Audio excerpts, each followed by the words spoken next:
So come from the dusk till dawn, as we rise up every morn. We'll fly through the skies like plane. Our people will rise again. Hand in hand is how we start. Everyone can play their part. Man, woman, and child come in. Let the cleansing begin. Hey! What are you doing? Who does that? Hey! For the common man, times real hard. Crime and murders driving we mad. And the youths them can't find no work, cause the system take them for joke. Let the positive fight control.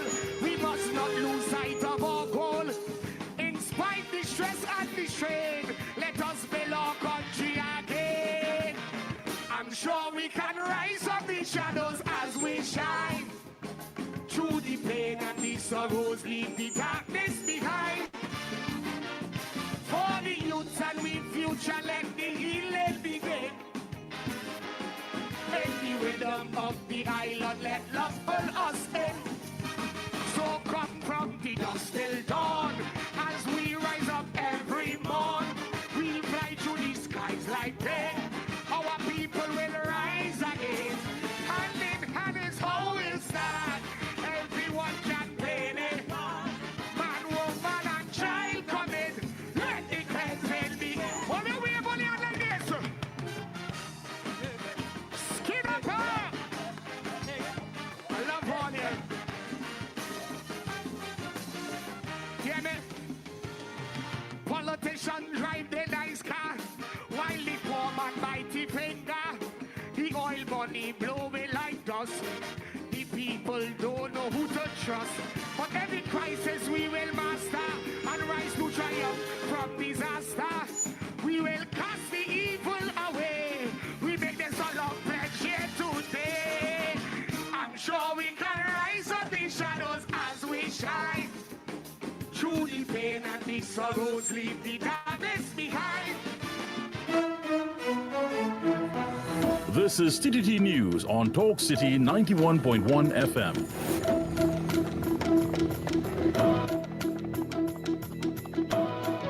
Good morning. This is your TTT News Update. I'm Carrie Roberts. Making the news at this time. Prime Minister Kamala Persad-Bissessar, along with several government ministers, visited the UWI South Campus in Penal Debe on Monday afternoon to inspect repair works ahead of its reopening. Among those present was Minister of Tertiary Education and Skills Training, Professor Prakash Prasad, who has been spearheading efforts to reopen the institute. Speaking to TTT News following the campus tour, the Prime Minister said she was impressed.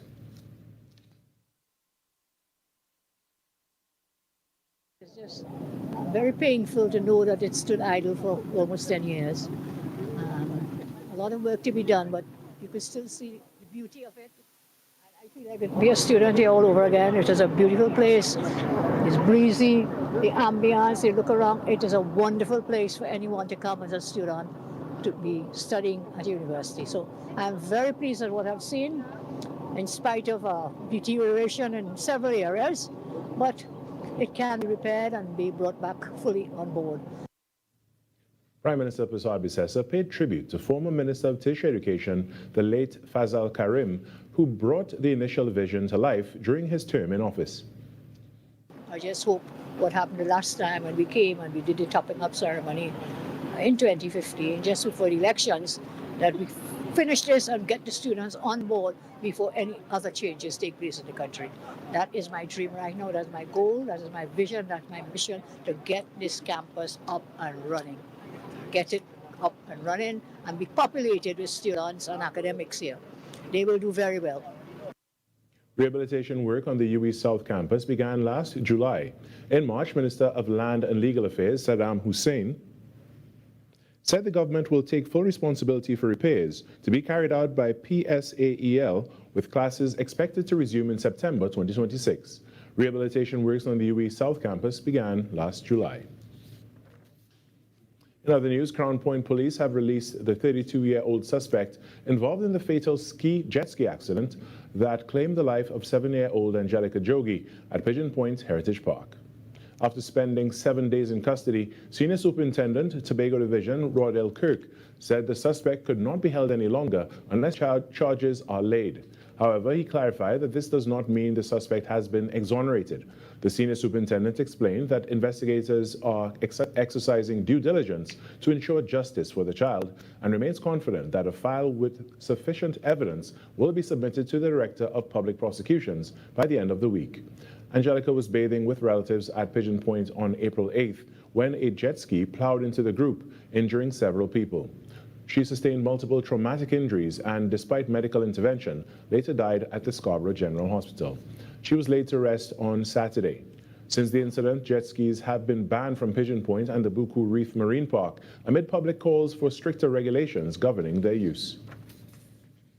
In sport, the Trinidad and Tobago Red Force were bowled out for 175 in their first innings on day 2 of round 2 in the West Indies Championship at the Sir Vivian Richards Stadium in Antigua. Jid Gooley top scored for Red Force with 51 not out, and Kelvin Pittman, the pick of the Leewards bowlers, claiming 6 wickets for 52. In reply, the Hurricanes are in a strong position in their second innings, reaching 136 for 6 with Mikael Lewis anchoring the innings with a solid 73. But Jaden Seals went on a bowling rampage for the Red Force, taking 6 for 33. The Hurricanes currently lead by 95 runs with 4 wickets in hand heading into day 3. And that's what's making the news this morning. But joining us right now is Vamala Balkaran, the host of Trinidad and Tobago Today. Good morning, Vamala. Good morning, my good friend Carrie. How are you today?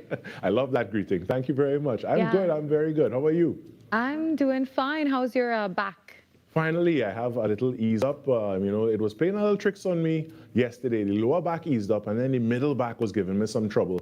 But I woke up this morning, and thank God I'm in good shape. Well, maybe you can do a 5K. These days, people are enjoying those. A lot. Yeah, well, it's so Carrie, trendy now. Imagine That was TTT News on Talk City 91.1 FM. Talk City 91.1 FM. Talk. This is about creating opportunity through responsible management and citizen participation in national wealth. We are targeting US $3 billion in new investment within the next few years in energy, in construction, in tourism, and the digital economy. Music.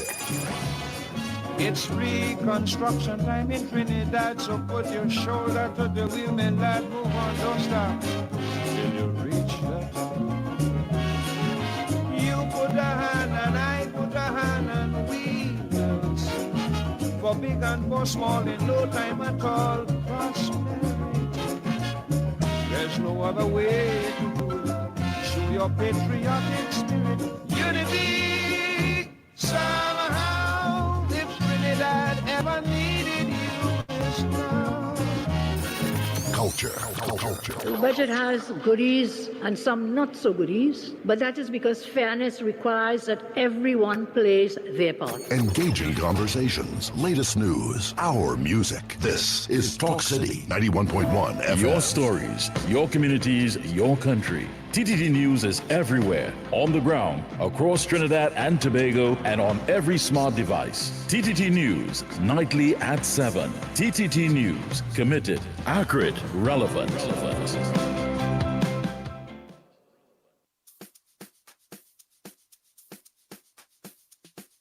Women are a quiet strength the world leans on, the hands that holds everything together, and the heart that keeps on giving, even when they're tired. And it's time for us to celebrate that. I'm Yashamani, your host of Majestic Makeover, the series which uplifts and transforms the lives of everyday women who've carried so much for so long. In this season, we're looking for women like these, women who have endured, women who survived, women who keep on going, no matter what.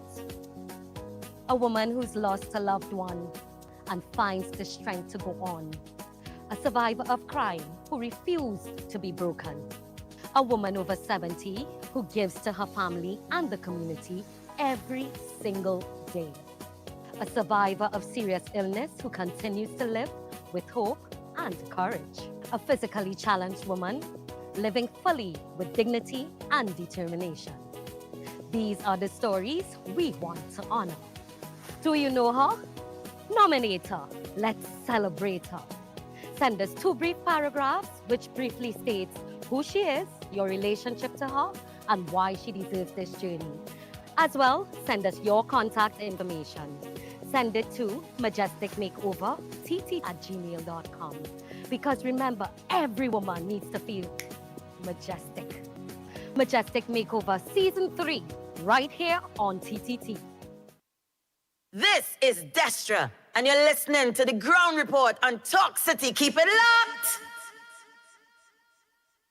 6 a.m. to 9 a.m. Join Andy Williams and Lennox Smith, the Ground Report team, as they rip apart the lies, half-truth, and misinformation that the mainstream media never discuss. The Ground Report. Hard-hitting, informative, undiluted, uncompromising, and unfiltered. Monday to Friday. Get the raw facts before making any life-changing decisions. Only on The Ground Report.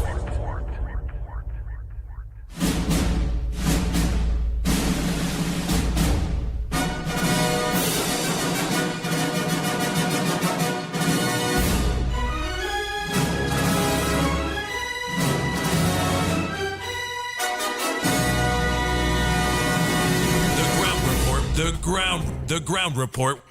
The government of Trinidad and Tobago is not closing down Petrotrin.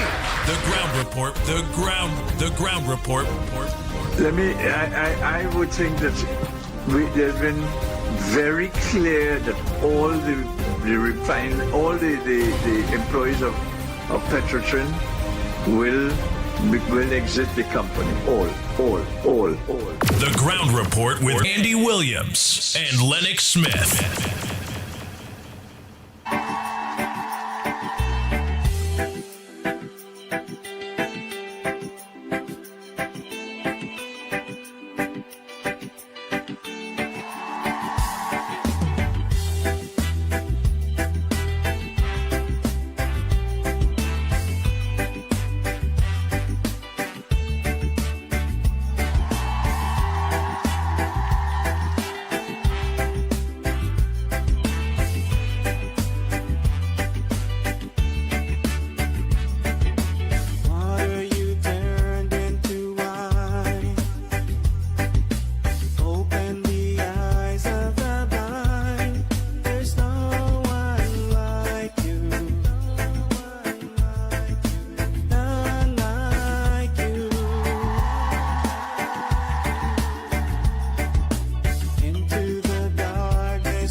boy, oh boy, oh boy, oh boy.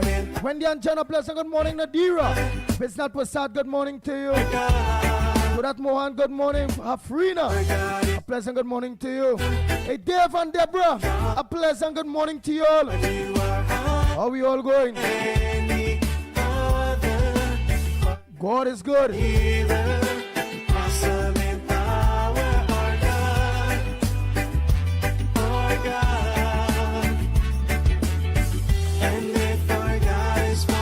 Communicate with me a little bit. It's important. Hey, Ruby Sami, a pleasant good morning. Gloria Scholar, pleasant good morning. Sudali, good morning. Janelle, good morning. And who could ever stop us? And if our God is with us, then what can stand against? Hey, my baby, Teacher Balmain, all of you, a pleasant good morning. Anne-Marie, amen. Marilyn Sicharan. All of you, a pleasant good morning to you all. Matilda Rhodes, good morning to you. I don't know. Hey, no husky voice this morning. Hi.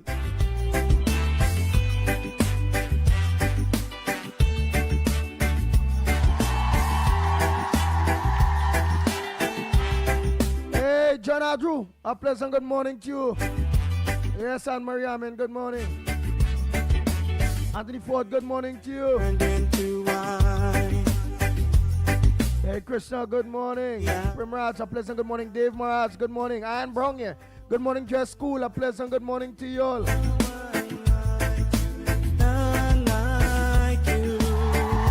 Hey, Rishiba, good morning. Mubarak, a pleasant good morning to you. Monica, good morning. Michael Scotton, good morning to you. Felix Monty, a pleasant good morning to you. Ashes we rise, there's no one like you. None like you. Lucky Lala, good morning. Joy Shram, good morning. Our God is stronger. Nigel Black, a pleasant good morning to you. Mina Rodriguez, good morning. Mina Steiner, out there in Austria, good morning.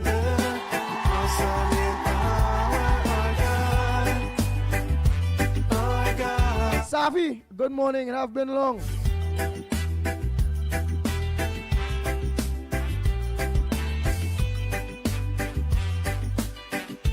Rajpati, into the Ram Sarup, a pleasant good morning to you. Out of the ashes he rise, there's no one like you. Hey, Maki Thunderboom, a pleasant good morning to you. Abraham, good morning. Ima, good morning. That buzz you, eh? Paul Daniel saying good morning, Mary. Roram Narayan, a pleasant good morning to you. Awesome in power, our God. Elizabeth. Oh, Ethelbert. Duke, yes, Ethelbert. Our God is stronger. That is a serious old name in well, Ethelbert. Hey, Frank Andy Bablual, good morning. Hey, Jawani Jagrup, a pleasant good morning. Pundit Piram Maraj, a pleasant good morning to you. Imam Kasim, good morning. Jason Mitchell, good morning to you. Hey, Sarojani Singh, a pleasant good morning, man. Radhika Ramjit, good morning. Earl, good morning. Hey, Nita Ramlal, good morning. Our God is for us, and who could ever stop us? And if our God is with us, then what can stand? Glory, Rahman, a pleasant good morning. And who could ever stop us? And if our God is with us. Hey, Indra, good morning to you, Indra. All of you on Facebook and on YouTube. That a look on, a pleasant good morning, Carmen. Peter Brown, good morning.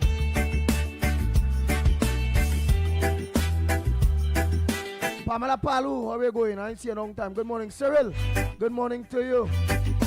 Peter Samlal Singh, a pleasant good morning to you. Aldwin Edwards, a pleasant good morning. Raphael Brathwaite, good morning to you. Jubati Harilal, good morning.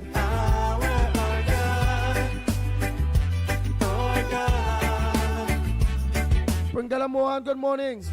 Nah. Yes, no. Har Suk. Good morning. We're watching Kenrick. Good morning, Kenrick Prasad. Not forgetting Mr. Ramna, deceased Ramna Rang, family members at Aloko and his son Arish. Akash. Ramna Rang, a pleasant good morning to my brother. How things? How the family going? Grenades, a pleasant good morning to you. Davika Balkaran, good morning. Otilda, good morning. And if our God is with us, then what can stand against? Stand against.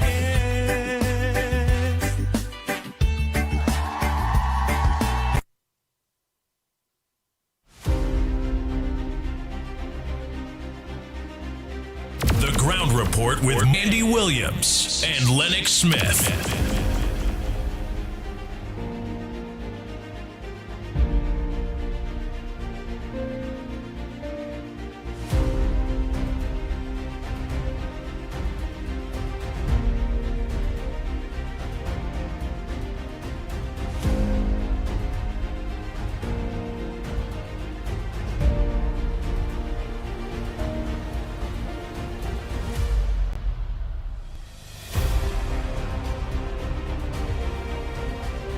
Nigel Snipes, a pleasant good morning to you. Pleasant good morning to you, Andy. Pleasant good morning, Trinidad, Tobago, and of course the wider world. Pleasant good morning to you, Lennox. Oh boy, Lennox Smith, a pleasant good morning to you. Yes, indeed. You're sounding a bit subdued, but at the same time with subliminal, I would say, effervescence, as you normally would, but a little subdued. But that being as it may, a pleasant good morning to all and sundry, east, west, north, south, central in Trinidad, our friends in Tobago. Tobago, of course, you may well be installed for a pleasant surprise. Let me just put it that way. But that being as it may, all the best to you in Tobago. And of course, we are not hearing from you as regularly as we would like. So something has to budge. And then, of course, a pleasant good morning or whatever time of the day it is in your neck of the woods, wherever you are in the world, including, of course, the diaspora. Pleasant good day to you. Yes. This is the Tuesday edition of the Ground Report, and of course, unfortunately, we have to have a mix as usual. We are hoping to get a monotonous, always good news, and so on and so forth, but in human circumstance and existence, well, you have the good, the bad, the ugly, and the indifference, and therefore, we have to accept that as a fact of life.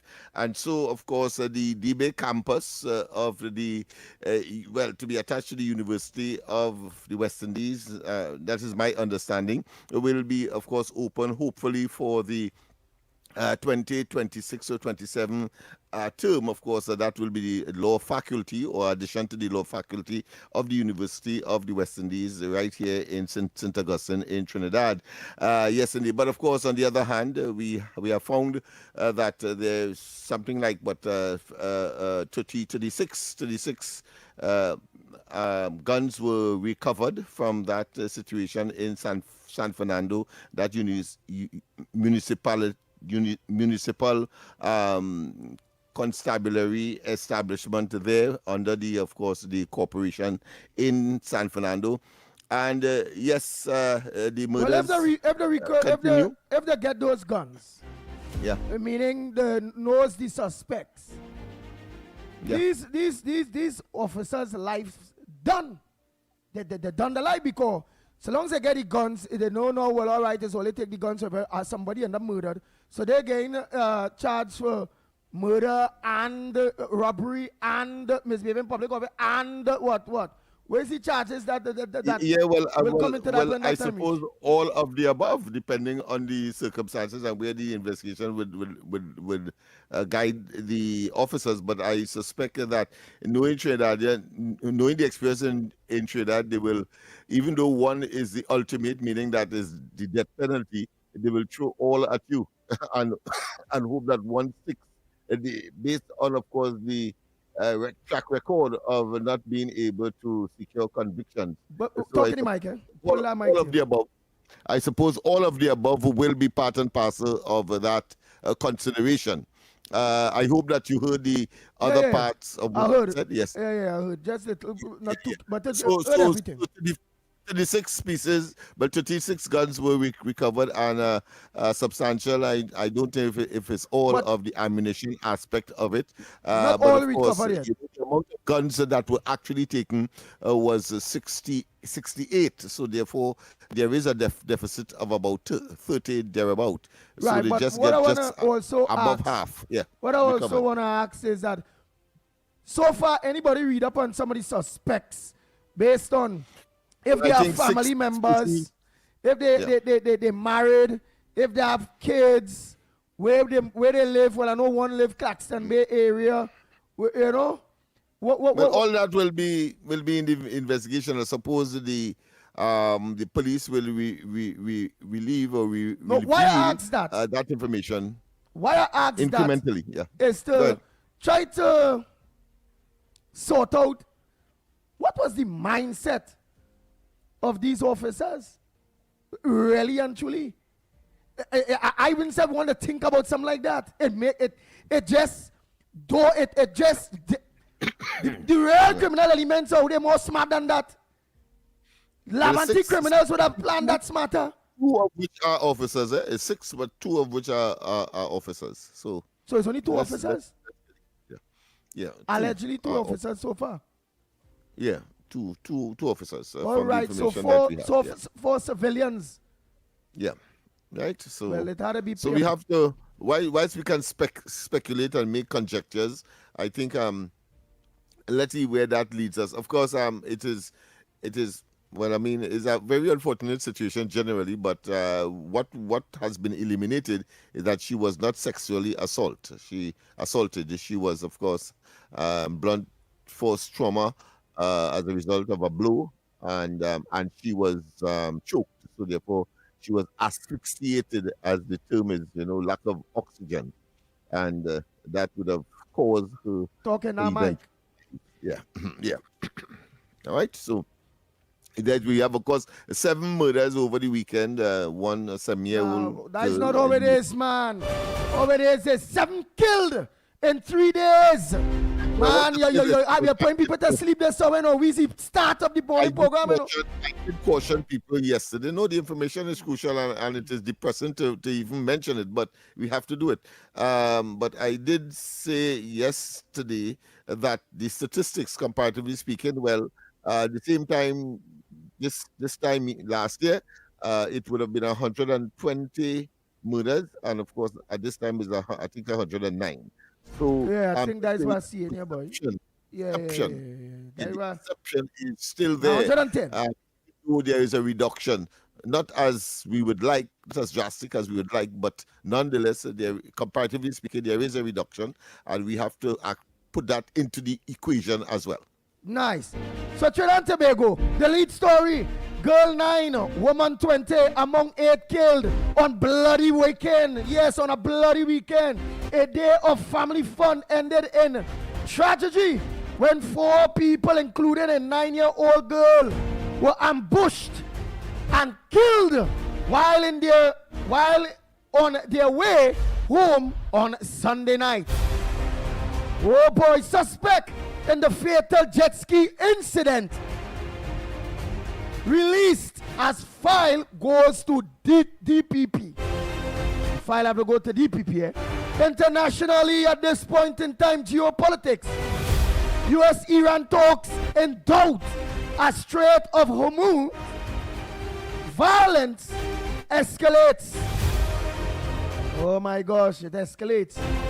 What they're saying, Lennox Smith, on that day is that is one man really in charge and all of them are think that he baffled. Which is is an extremist of the extreme. Yeah, nobody. The president can't talk to he. The foreign minister can't talk to he. Yeah, and with everybody else. So he's committed a whole national suicidal mission that he is on. They say he in business, yeah. They say it's because jump high, jump low, the regular army in Iran is not as powerful as the IGC or something, what they call it? Yes, the Revolutionary Guards, yes. Right. That is correct. They say, well, and who control the guns, missiles, and bombs? That is who holding the power.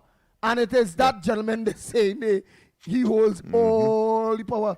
Where imagine... Well, he unfortunately, and the population will suffer as what I consider to be, the population will be repercussion of his suicidal mission. Because there are people like that. We saw it right here in Trinidad. Dr. Rowley, and they have their ideology with respect to Venezuela and Maduro. And they jeopardize Trinidad and Tobago's chances immeasurably. It's a good thing, of course, there was a change in government. And therefore, the philosophical position, the pragmatic approach with respect to the interests of Trinidad and Tobago is now being realized. But then, he going down with Maduro in spite of the sanctions, in spite of the warrants issued from the United States for his capture. Dead, well, I wouldn't say dead or alive, but certainly the bounty of 25 million US and all of that. And Dr. Rowley and they were still putting Trinidad and Tobago in jeopardy and our chances for economic recovery having regard to our gas and oil circumstance. So it's a good thing that Kamala Prasad-Bissessar and the UNC and Coalition of Interests came into office, and therefore there is a total reversal. Now, right now we are talking about Venezuela, Guyana talks, and of course the rehabilitation and resuscitation of the oil refinery as in quick time. And of course those OFAC license and so on is now almost second nature, because they're getting it without any controversial issues, etc., etc. So all is well that ends well. Yeah, this whole thing just gone mad. Man killed, wife injured in Valencia shooting. They say a 49-year-old was killed and his wife injured after gunmen opened fire on their home in Valencia early yesterday. They say Charles, a father of two, died after being shot while inside his Ammon Lane home around 3:30 a.m. His wife, 40 years old, Miss James, was also shot and remain warded in a stable condition. Imagine that. If the killing, it's just murders. But here, the next thing. It's just madness in this country. I feel the devil roaming real bad. 3 more held in illegal cemetery disposal. Imagine crime and all when it comes into dead bodies, Lennox Smith. What says thou? Down to the dead. Well, they're taking advantage of. I think there's additional 3 3 more, as you rightly said. In addition to the 3 that was already there. But what they do? In case some people... The suspect is released. So you have a sort of mixed bag. Who is being released and those who are being... taken into custody. I think the same thing has happened with the police case as well. I think 1 or 2 persons have been released as well there. But of course, the investigators are in the spotlight, so to speak. They have a handle on what is happening and therefore would be in a better position to make those kinds of judgments. But what did they, for all the people that are now locked on, some people may not have the information, hence the reason for the ground report, hence the reason we have and in control, or not in control, but have the love and support of all the drivers of Trinidad and Tobago that commute our fellow Trinidadians and Tobagonians to and from work, whether it be to the grocery, whether it be at the end of the day, to all my drivers, a pleasant good morning to you. All maxi drivers, taxi drivers, PH drivers, bus drivers, truckers, seven-seaters, donkey carts. Yeah, donkey carts. So all drivers, a pleasant good morning to you. So let us know, Lennox Smith, what that one was about when it coming to 3 more held in illegal disposal, because we see whereby dead bodies and all. You're dead, you're still getting brutalized illegally. What says down with that? Yeah, well, 56 bodies were being disposed of by persons who would have already dug the hole and looking to set up, obviously, a mass grave. And I think a farmer happened to come across that situation, alerted the police, and the investigation shows that of the 56 bodies that were to be disposed, 50 of them would have been children and 6 adults. And because of the tags that were there, it appears to be as a result of some, let's say, over supply or over existence for storage in some medical facility, that bodies that were not claimed. In other words, that is the assumption, and as a result, that activity was taking place. But of course, while there is no homicide investigation in the matter, because it appears that they convinced that they were bodies that were eventually had to be disposed of, but were not claimed by whosoever. The way it is being done is now being investigated. Right, and here where it's confusing, and what will be confusing to Trinidad and Tobago, because we need to get on to this there, because we have to go for that break. Yeah. We will come back to that. Snipes, let's take that break, because when we come back, as we touch on this aspect, because it's very confusing, we will open the lines. Let's see what is the first 3 voice notes and the first 3 callers this morning. What's trending? What's on your front burner? What's supposed to make news that not making news? Right here on the Ground Report, Talk City 91.1 FM. We'll be back. Live with us, no matter your age or where you're from, our doors are open to each and every one. A variety of services that's accessible and reliable. Here to show you just what service is, helping where we can, but with a smile. Police Credit Union, your future is safe with us.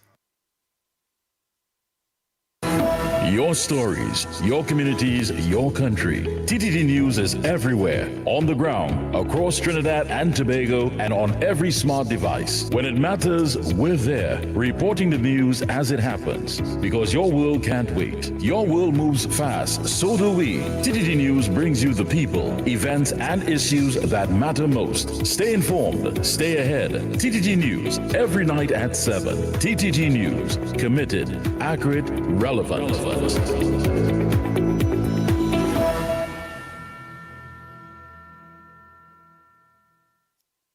Hey Trisha, I ain't seen you in a while. How business going? Boy, business real slow these days, and advertising expensive. You for real? You ain't hear about SBP? What is that? Small business package. You can advertise your business on radio. They cater for your budget. You serious? Yes, girl. Them fellas are Next 99.1, Sweet 100.1, and Talk City 91.1. Real bigging up your thing. What? No way. Tell me where, when, and how. Call 622-4141. That number is 622-4141. And for more information, you can email ttttsales@ttt.co.tt. I heading down Marfal Road now. That song ain't too good to be true.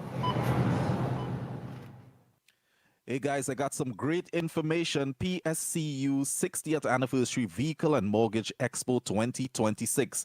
Unlock your door to your home and drive your dream car. On Friday, the 24th of April, meet up in Tobago, Milford Road, Esplanade, Scarborough, between the hours of 10 a.m. to 5 p.m. On Saturday, 16th May, meet up at C3 Courtyard, San Fernando, between the hours of 10 a.m. to 6 p.m. Get on the spot pre-approval. One lucky winner can win a hamper. Requested documents checklist for this new and used vehicles. 100% financing is available. 2 forms of valid photo ID, recent job letter, 3 months, recent pay slip, proof of address, vehicle insurance quotation. Remember, anyone can apply. Visit our branches at Port of Spain, 24 Shackville Street, or you can call 612-7884, San Fernando, number 8, Naparima Mayaro Road, Arima, 16 Cocorite Road, and Tobago, TLH Building in Scarborough. This is Destra, and you're listening to the Ground Report on Talk City. Keep it locked! Bang, bang, bang, bang, bang, bang, bang, bang. The Ground Report with Andy Williams and Lennox Smith. Nice. Trinidad and Tobago, we are back. Time check is 39 minutes past the hour of 6 o'clock. When you're listening to the Ground Report, good morning to all of you that are looking to us on the World Wide Web, on our several social media platforms. You're over 500 and something of you, and it's not something yet already. But that will be over 1,000 something by now and 6:30. Oh boy. Lennox Smith, well, we done figure out that those are not bodies that people died and family members leave it at a funeral home, and the funeral home didn't burn the bodies or dump the bodies. So give us an idea how the hell those bodies reach here and what was supposed to be the disposal of that. That was supposed to go where? Or do what? Well, I'm sure the investigation would lead, but my common sense, I'm applying that here, and it's more speculative as opposed to fact, but it appears that some funeral home would have gotten a job to dispose of those bodies from some medical institution whose morgue might have been oversaturated with these bodies. Of course, I will not rule out the possibility, and I'm sure that callers will direct their minds to the same thing as well, whether or not they may have been victims of what we know underground to be organ harvesting, and so I don't know if the 56 bodies will have to now be transferred to the forensic lab in order to find out, and that by itself is space, because they too have a space problem. So because the 9-year-olds and a body, there was difficulty in, of course, at the forensic department to accommodate and to run, of course, the forensic test in order to, determine the cause of death. Yeah, but how that is possible without the acknowledgement of the owner of the funeral home? How it is possible, and what would have been the directions of the business to the workers in which allegedly that well, not alleged, it's not alleged that dumped those bodies illegally in mass grave?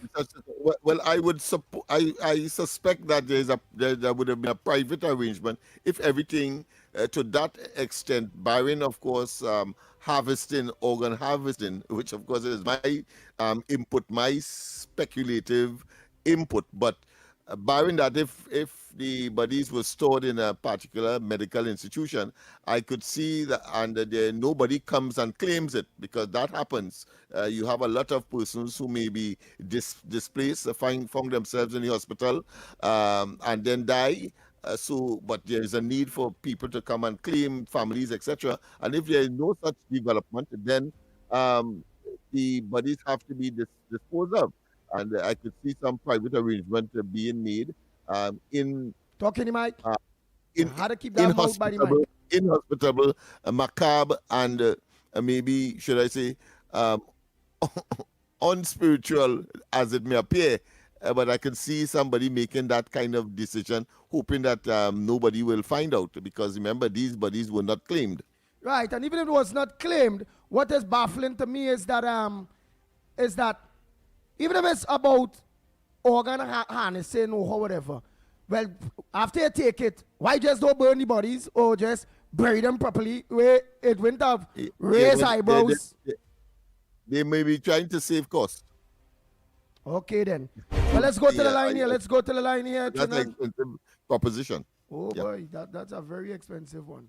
Let's go. And you still have to find space in your morgue or in your place where you store these bodies. So it may be a combination or the possibility of any one of those that would have caused the situation to develop. But it's good that it has come to the fore, so people knows at least people are attempting to do those kinds of things, and it is immoral, unspiritual, inhumane, and all of the other things. But before bestiality in human beings. But before we go to the first three voice notes, I want to believe obviously who will be held accountable is whoever business that have that special arrangement with the state.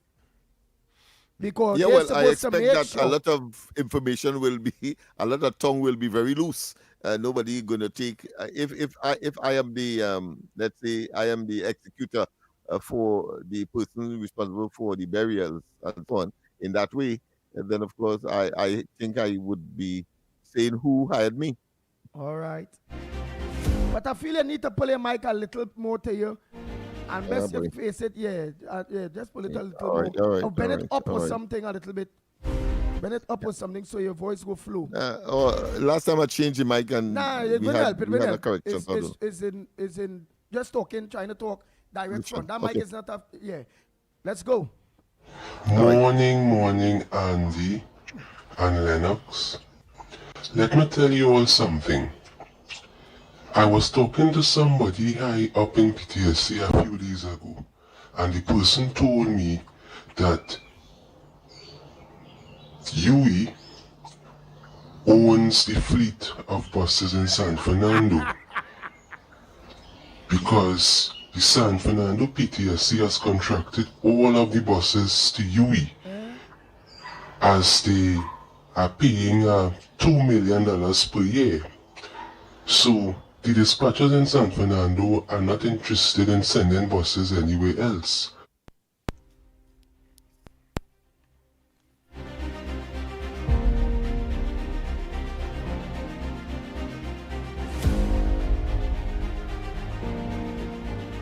But UE, look, yesterday people didn't get the Arene bus for over 6 hours.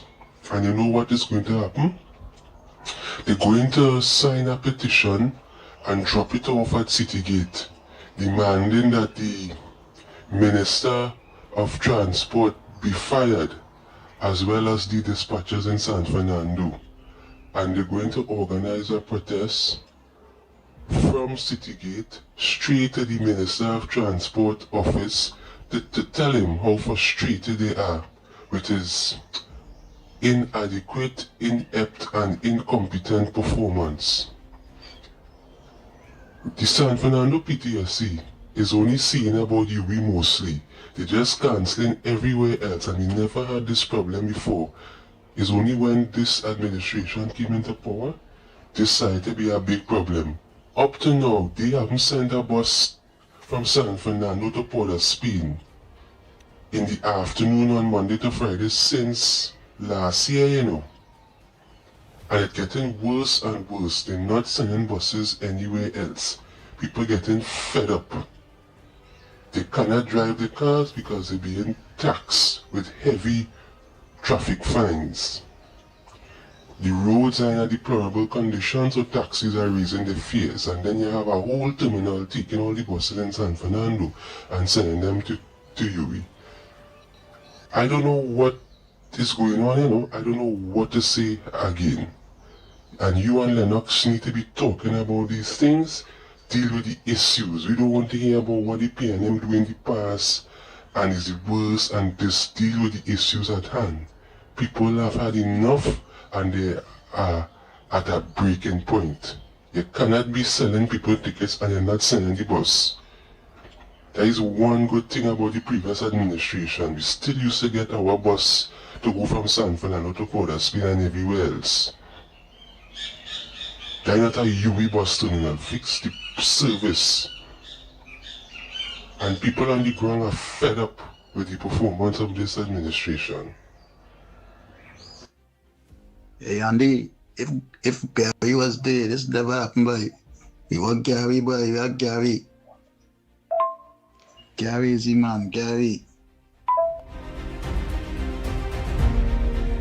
Wow, people are calling back for Gary Griffith now, man. Let's continue. Gary, the one Gary Griffith. And Munsami, the one Gary Griffith. Miss Santa Cruz, they're saying the one Gary Griffith. Like you will have to talk for Gary Griffith. Gary Griffith might be making a comeback. I know. But let's see. Oh boy, oh boy. Hi, good morning, gentlemen. Andy and Lennox, I was listening. I just happened to turn on my radio yesterday about 2:15 p.m. There was a program going on 91.1. I'm not sure who was the host on the program or what was going on.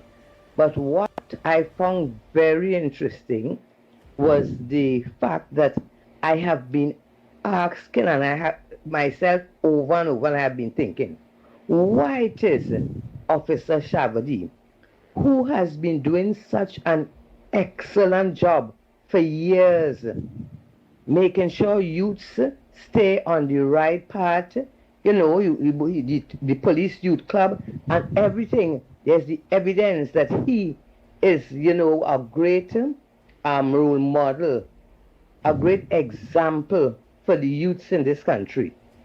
And up to this day, this man is still a corporal? Why? Why it is in this country that good people are always the ones left behind? And the crooks and the bandits, they can always push themselves up to be promoted and promoted. And when you check some of them records, you know, they are no good. Not all, but they know themselves. So I think they should look into it. Yeah, this man is a hard worker. He's an honest worker. And one thing I sure, he ain't no corrupt bandit police.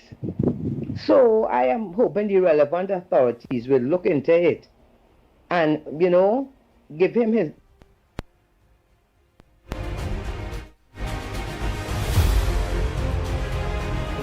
for what all the good that he has done. Because, to tell you the truth, in this country, it is very, very, very difficult to find good, hard-working, honest people. So when we find them and we know them, let us show some appreciation and give them the reward that they deserve. Blessings, guys.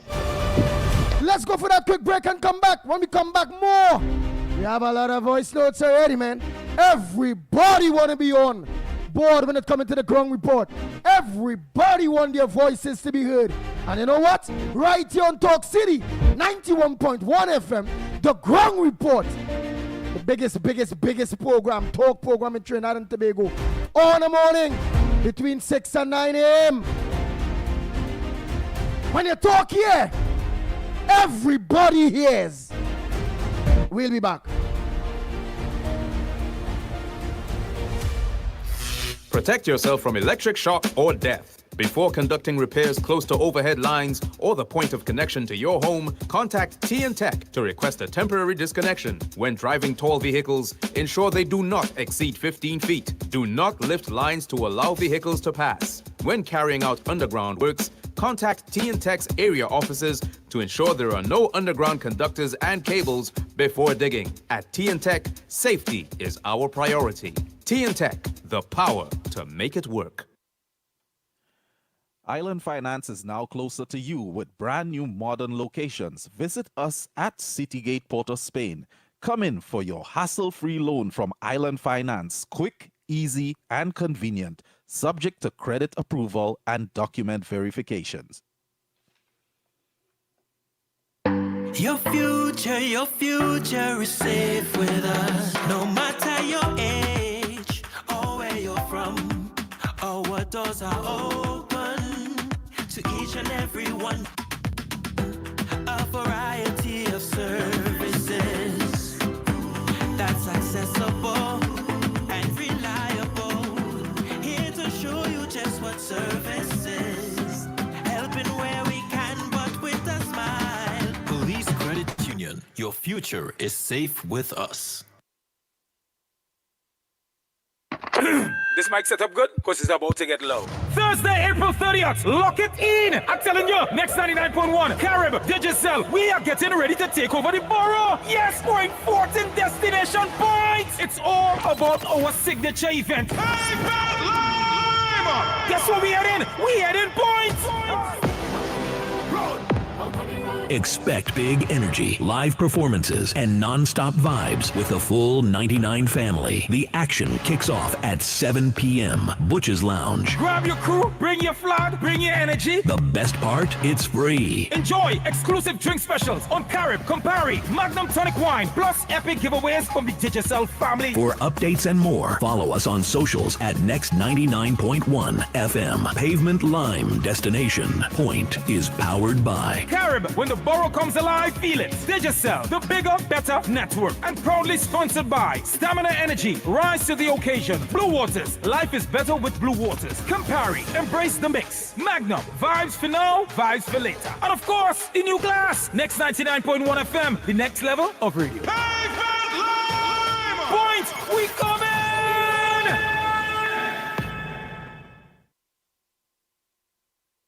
Before the sun, before the road, the talk starts here. Talk This City, is Destra, 91.1. and you're listening to the Ground Report on Talk City. Keep it locked. Bang, bang, bang. Bang, bang, bang, bang, bang, bang. The Ground Report with Andy Williams and Lennox Smith. Yes, good morning, Andy. Good morning, Mr. Lennox. So I still let me just try and shed some light on this whole thing with the bodies. Now, I am a nurse, right? And let me tell you exactly what basically takes place.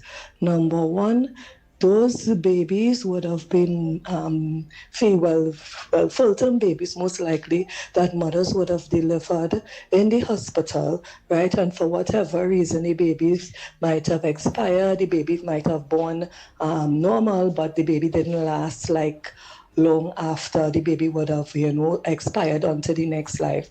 And plenty time, these mothers, they doesn't want to actually become too attached to these babies by actually having a funeral for them.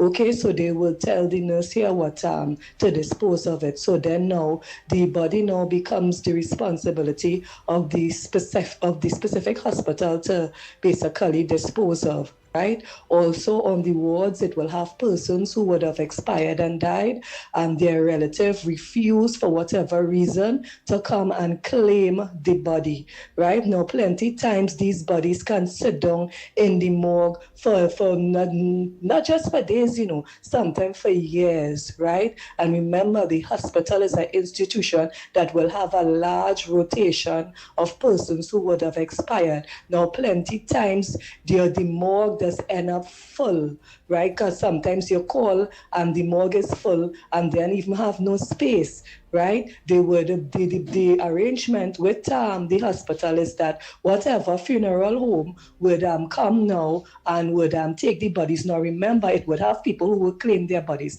and it will have those who have been unclaimed for years, right? So therefore you have to make space for the new ones and get rid of the old ones. So basically, it's supposed to have something called a poor man's funeral, right? The poor man's funeral is where the state would be responsible for burying persons who would have been unclaimed. Right? And I think that is where the state and I guess, I don't know if it will fall under the corporation, supposed to make arrangements with the funeral home in order to have a burial for these persons whose bodies have been unclaimed. Now, Andy, this practice have been going on for years and years and years. It is not something new, but I think it shocked the public now because it's now coming to the front. But that is not something that is new to us who work in health. We know that this have been going on for years because it would have people whose bodies would become come unclaimed, and they're supposed to have something called a poor man's funeral, and the funeral home would be given monetary compensation to bury these bodies. So I still am just try and clear it up a little bit. If you need more information, you could always give me a call back.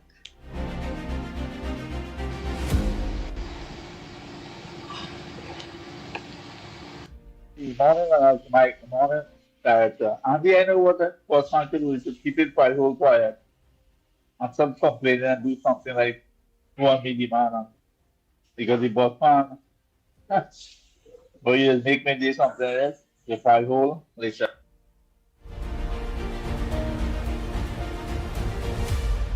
Oh, Lord. The Ground Report with Andy Williams and Lennox Smith. Time check. Yeah, it's just 1 minute to the hour, to 7 o'clock, where we're going to bring you the most credible news. TTT News in the morning right here on Talk City, 91.1 FM. Thank you very much, Nancy. Yeah, that sounds logical. That sounds as what we was speculating about. Well, it appears it has come from what I consider to be an authoritative, commentary or person who have made their input. Yeah. Nice. But when I watch at all of that, as I tell you all on the Ground Report, and many of you all knows that everybody listens to the Ground Report.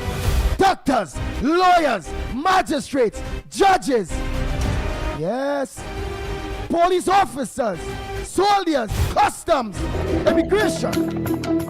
Good morning. This is your TTT News Update. I'm Carrie Roberts. Making the news at this time. Commissioner of Police Alistair Guevara says no arrests have yet been made in relation to the quadruple murder in Morva on Sunday night, but police are actively following up on several persons of interest. He made a statement during a TTPS media briefing, noting that all available investigative resources are being utilized. Firstly, I'd like to say and extend my condolences to the family of the deceased in that quadruple murder. The Trinidad and Tobago Police Service has not made any arrest in that. They are presently persons of interest, and we are continuing at this point in time to utilize all the intelligence and investigative methods that we have successfully utilized in the past to try and bring some closure to the weary families. Around 7:45 p.m. on Sunday, an 8-year-old girl identified as Jelena Armstrong was one of 4 persons killed along the Lady Young Road in Morva. Reports indicate that the child was traveling in a vehicle with 2 men and a woman when the car came under heavy gunfire. All 4 occupants died at the scene. Police have not yet disclosed the motive for the attack. In other news, the 32-year-old suspect involved in the fatal jet ski incident at Pigeon Point Heritage Park, which claimed the life of 7-year-old Angelica Jogi, has been released by Crown Point Police. After spending 7 days in custody, Senior Superintendent Tobago Division Rodel Kirk said the suspect could not be held any longer unless charges are laid.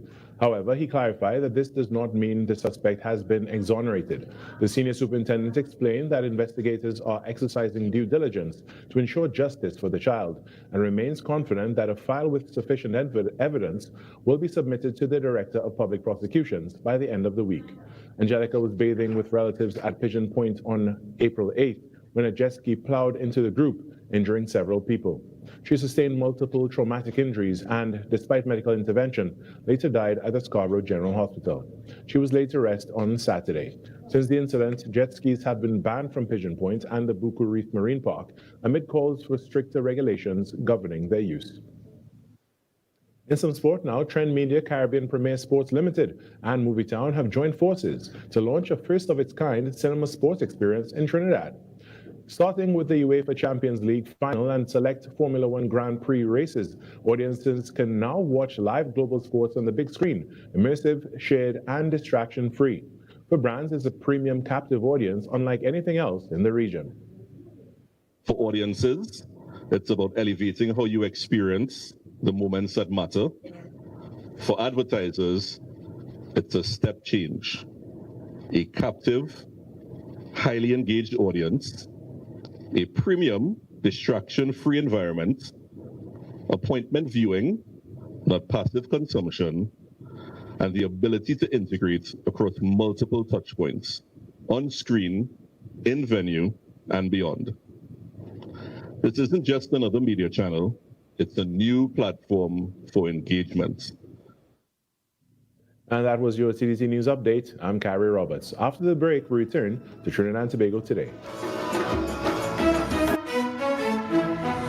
That was TTT News on Talk City 91.1 FM. Talk City 91.1 FM. Talk.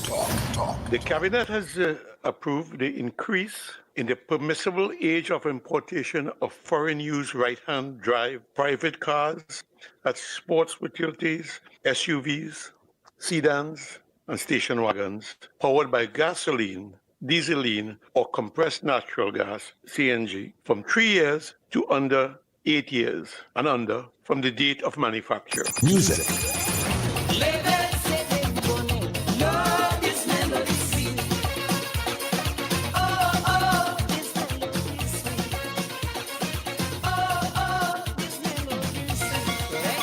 Culture. As Prime Minister Kamla Persad-Bissessar has announced recently with our revitalization master plan, we are open for business. And a key area, a key focus of that master plan is, of course, the energy sector and the energy hub.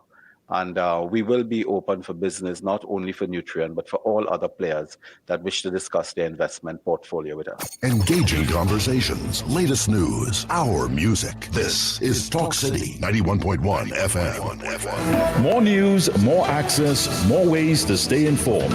TTT News covers the stories that matter on air and online. Join us nightly at 7. TTT News, committed, accurate, relevant.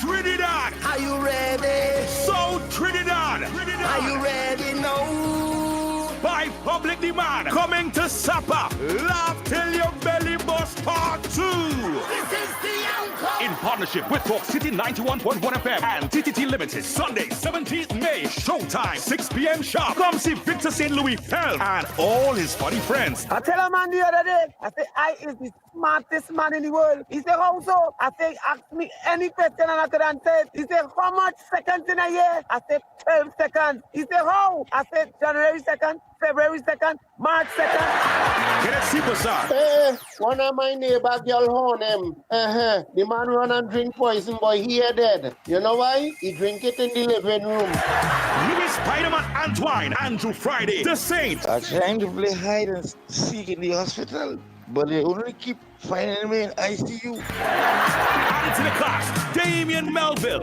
and Paniska is back. Get your tickets now. General tickets are priced at $200, VIP $350, and Legend Sports Bar, 22 Agar Road, Point Fortin. Senga's Restaurant, number 65, High Street, Saptaria, opposite Massey Stores. Dev's Barbershop, Cookier, Pies Bar, Maraval Road, Joanne's Bar, Los Charros, and IslandEtickets.com. It's happening on the 17th of May at 6 p.m. sharp. For more information, call 358-5001. Love till your belly busts.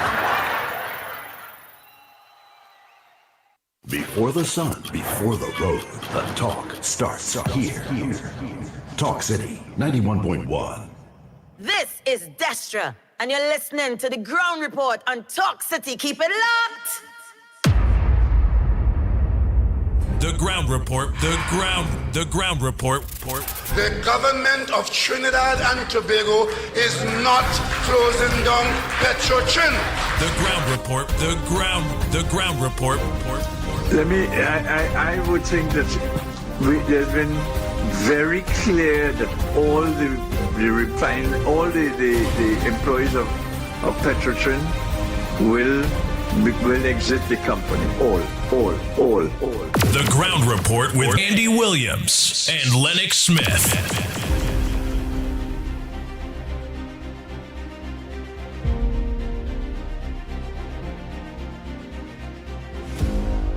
We are back. Time check. It's approximately 7 minutes past the hour of 7 o'clock. And you're listening to the Ground Report and viewing the Ground Report on our several social media platforms. We also listen to the Ground Report on Real Media TT on Facebook, Real Media TT on YouTube, Corridor Transformation. 648 Television. Irvin, pleasant morning to you, the wife. And not forgetting, at Talk City 91.1 FM on Facebook and on YouTube. Good morning to each and every one of you that are locked on to us on our several social media platforms. Tobago, good morning to you, Tobago. Lennox Smith, give me a call, for matter of fact, Nigel Snipes, give me a little call. And don't forget to put on Lennox on the screen there. Give me a call, read your message anyhow. Let's continue. Andy Williams, pleasant good morning, my brother. Pleasant good morning to you. Pleasant good morning to Lennox, comrade in arms, in the struggle, and Mr. Snipes. Pleasant good morning to you all. Trinidad and Tobago, a wonderful good morning and pleasant good morning to you all. Now, Andy, this is for the police service. Mr. Guevara, pleasant good morning to you, sir. Andy, a situation arises where an acting corporal lost her life and a stack of arms was removed from the San Fernando City Corporation police station. Now the police, due to the fast response, they get back 30 guns out of 68 or 60 something guns. They get back 30. They get back out of 4,000 rounds of ammunition. They get back 9 something. So I would like the police to stay in hot pursuit.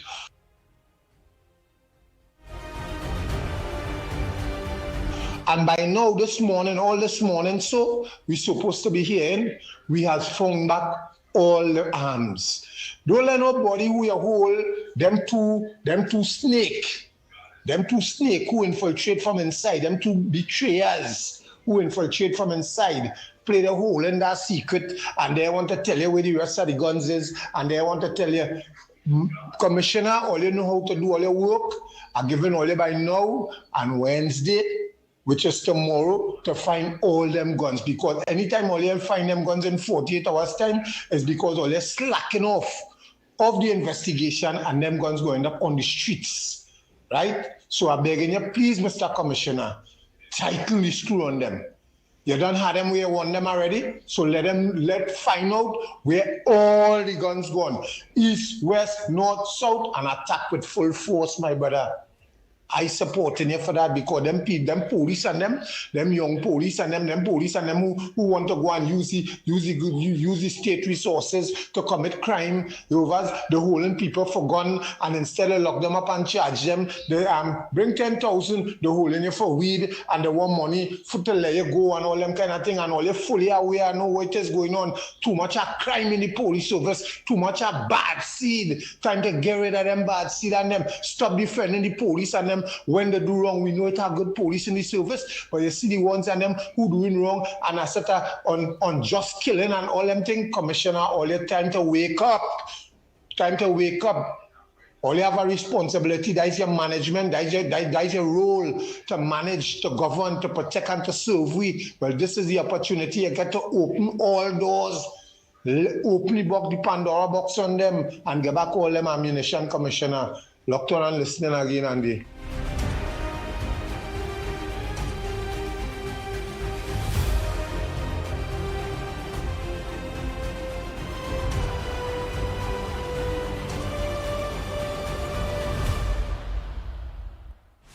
Happy good morning to you, Lennox, Mikey, Nigel, and to everybody out there.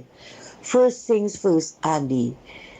Busman, you are very disingenuous to say that under the last administration we had a good bus service. So you're trying to tell me that the bus service was good up until the 27th of April, and from the 28th of April it deteriorated so badly. Oh God, busman, try a little honesty now. Honesty is the best policy. Everybody know the bus service has been stinking for a long, long time. A very long time. This administration came and met that like that. And you're not talking about the administrators who's supposed to be sending out the buses, but all they want to picket for the minister to go. Well, go now. Go and bring back Rohan. Call for Rohan to come back. Or even better yet, Hines.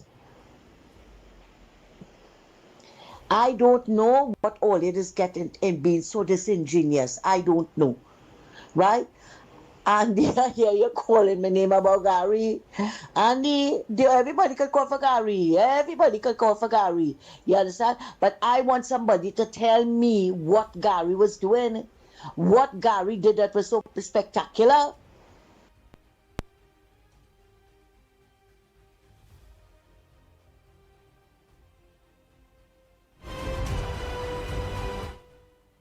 You understand? Is it the hygiene? No, I ain't accusing nobody of anything, eh? I don't know. Because all I know, Gary Griffith used to be after people on Facebook. If you say anything about him, he gone after you, especially if it's a weekend. But all weekend he after you. And telling people he had to have his eyes on them. I was one of those that he told that to. Because I said that because I have a few lawyers on my friend. I said it for them. Yeah? I want to know, I want somebody to tell me what it is he was doing. And this boastful way that he have. You see, what happened to him, he didn't know how to eat humble pie. You cannot come and disrespect our political leader like that and expect us still to come back there and insult the woman that showing you how to fry chicken and make coffee. Look at where she is today, look at where he is today. And my third point is, I appreciate what that news said, right? Yes, through the social welfare, they call it a pauper's burial. It's in an unmarked grave, right? But nobody expected that those bodies were, imagine 50-something stillborn babies, and you have people like Wendell Eversley and even Penelope and all of them making it look as though it was a mass murder. Those are stillborn babies that died. Now, the hospital, in a sense, is wrong, right? Because if it is that these parents sign it over to the hospital after the babies died, oh gosh, we call it can dispose of those bodies, have a cremation, right? Because Andy, they told us that some of the bodies were autopsied. Some of the bodies had toe tags on them for identification, right? These people neglect their bodies. They neglect them. But it was sad about the babies, right? Of course, the least they could have done, the parents could have done, was to take the babies and bury them. Look at what now. But the thing, the mischief makers, the PNM propagandists in this country, right? That is the story they were running with. That somebody killed all these babies and there was a mass burial. You see, Andy, they tried all how to discredit and bring down this government, right? So that's one of the things that they were running with.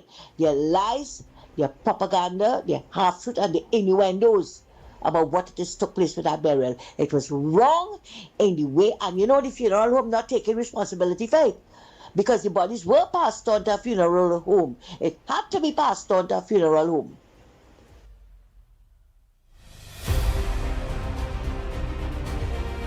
Oh boy, oh boy, oh boy. Let's continue. But before I continue, well, I know just in case, Lennox, I know you're putting things in place. I understand, you know what I'm talking about. Other than that, Lennox Smith, they're saying that on a weekend, if you only mention Gary's name, I don't know. Santa Cruz is saying she got a call saying, I'm watching you. You know you get any call? But people saying they like Gary, they saying they want back Gary. the relationship that we would have had with Gary, I think, is one that would have been characterized as mutual respect. Yeah. Because he would have accommodated us, we would have given some advice. In fact, I want to say that we were at the forefront prior to, of course, what the reality turned out to be.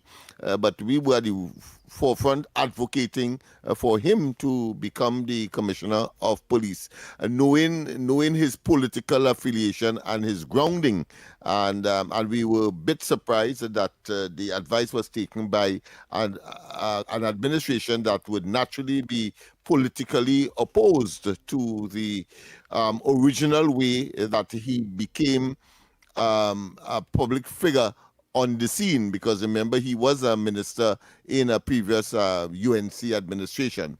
But whether he turned out to be what we would have liked, I think is still to be determined. As far as I am concerned, I think he was a bit disappointing, but nonetheless, he turned out to be the person that we had suggested to be the best man for the job. There's some who still believe that he is, and we respect that as well. We have to go, of course, for the NLCB. Play for today. That's right, that's right. So before we go to that, short and sweet, Snipes, what was the marks yesterday? What play? Did we catch that man? Or would we have to mind that yesterday's and just put in maybe what we like with today's and catch that man today? Snipes, what was yesterday, Max? And what played before we go into today's pick of the day? Go ahead. Well, yesterday we had from our calls, the people asked for 11 Kobo, 25 Morocco, 19 Horse, and 35 Big Snake. The first mark that played yesterday was 16, followed by 33, followed by 29, and that was completed by 32 in the night at 7 p.m. So we did not catch any of the marks yesterday. Well, watch me, the man like he really play, boy. He really plays. So you know today we had to see the man for who he is, and we had to organize and come back on him and put in two more, which is the 4 today. We gotta put in that. We have no choice. That man real smart, boy. That man I get all. Yeah. I get all. I'm just imitating when I'm at Spargo's, and the music don't stop, but the people fixate themselves on the screen when the mark is being played, and somebody in the crowd would say, I get and walk out without showing anybody it. But somebody yesterday that said big snake. Let me try that today. I get him. Yep. But in fact, the opposite is the case. But somebody yesterday said big snake. Big snake is not 29? No, that's 35. Oh, 35 is big snake. And 33 was what? 33 is Spider. They call it big money. So 14 is small money, 33 is big money. Wait, somebody did say that. You know, remember we did say 14, and somebody did say money, and next money mark is 33. Wow. Yeah. All right. So here it is. Trying to make the lines are open. Come, 4 numbers, 4 people, 1 cap each by yours truly. The Pitbull. I staying with my cap each, you know. So you're mining? Yeah, I call him my own one time. I'm mining that 14, boy. I can't run for 14. My mark, 14. You're mining 14 or you calling back 4? I call, nah, boy. I go stick with the 14. Here, why? Somebody else had to call the others. Because the 14, oh, nah. I'll go the 14. The 14 still sleeping. Yeah, the 14 still sleeping. I will go with that. So in that way, nobody else can pick the 14 because I don't pick it. So at least we go get 4 other marks that we go catch. Yeah, because we got to catch back that man. The man plays smart. The man want me to go back with the 4. So I wouldn't say 14. So somebody will say, well, 14. And we go end up losing 1 out of the 5 marks now. So let me come with the 14 one time. So we'll get 1 fresh mark out of the 4. That's what we're talking about. Okay. Morning, caller. Yeah. Yes. What morning? A pleasant good morning to you. What's your mark for today? And tell us why. Well, we had to play 12. 12? Yeah, because the king is a man who like all the money. And you see who forced with him, the Jamet. Oh, the Jamet play yesterday, so Right? And he played 32 yesterday, the last match. right, those 32 is. 32 is shrimps. Oh, but that is a big shrimp or a little one? Well, a big one. Oh, good. That man had a big shrimp, boy.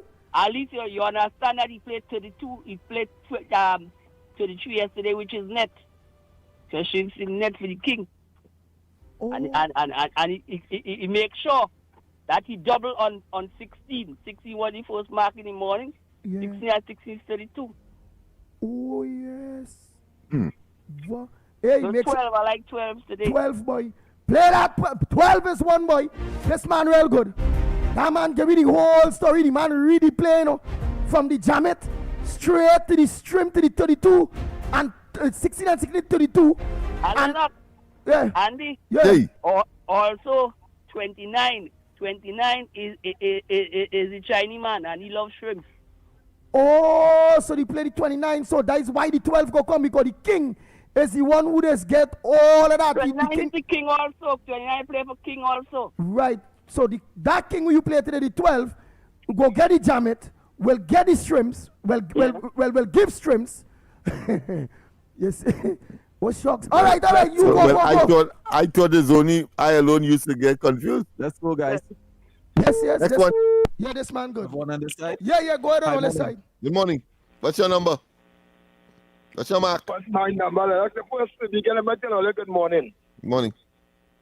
And I don't know if after all they don't take the mark, if I can send my deepest condolences to that officer and her family and to the Eversley family. Oh, yes, certainly. We done that but at already. this point, we're talking And about everybody called, then yesterday I listened, nobody said, one voice called, voice note caller had sent out condolences, and that's so sad. All right. And then you get to hear evidence that I hear a policeman dead and a policewoman. You don't like to hear a woman dead at all. Yeah, but you sometimes hear a policeman dead, they say, boy, I wonder if that's the one who they charge me for cussing nine boys.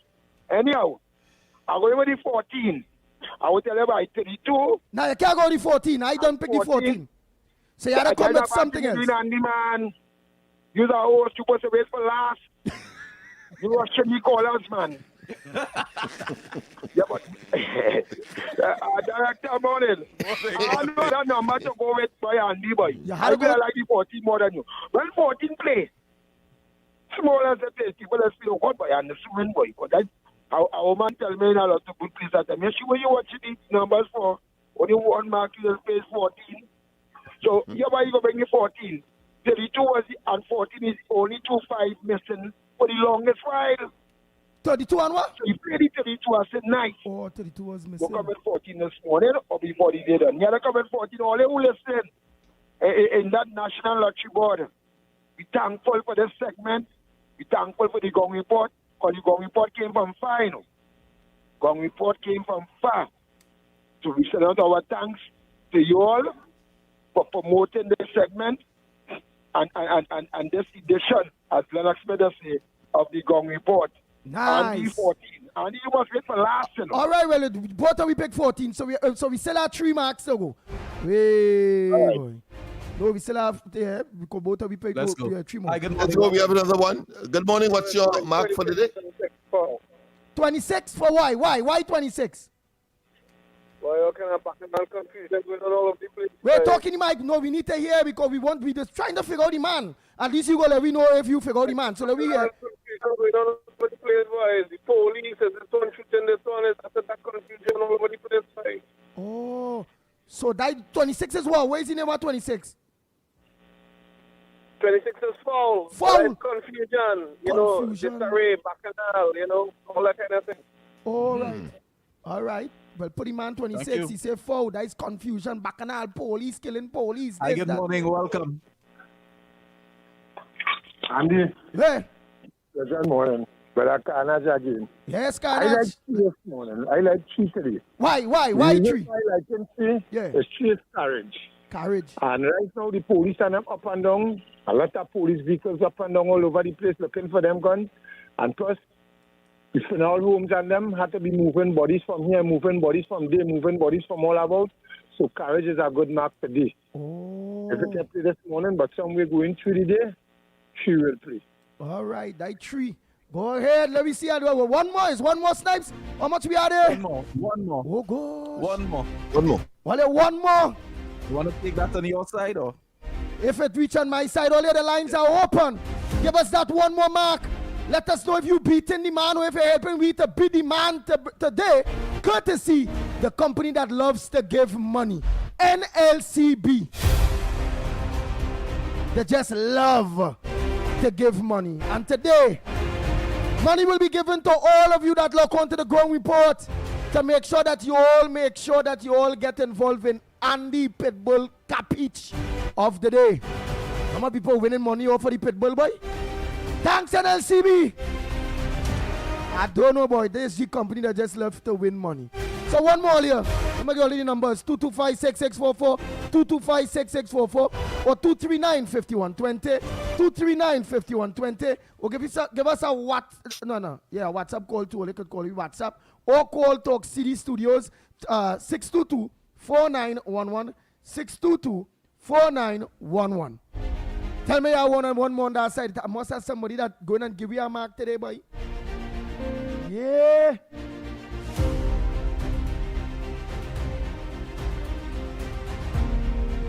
Look, Joyce Ram on Facebook say play 1 fortune and 7 for whole. You know 7 is whole.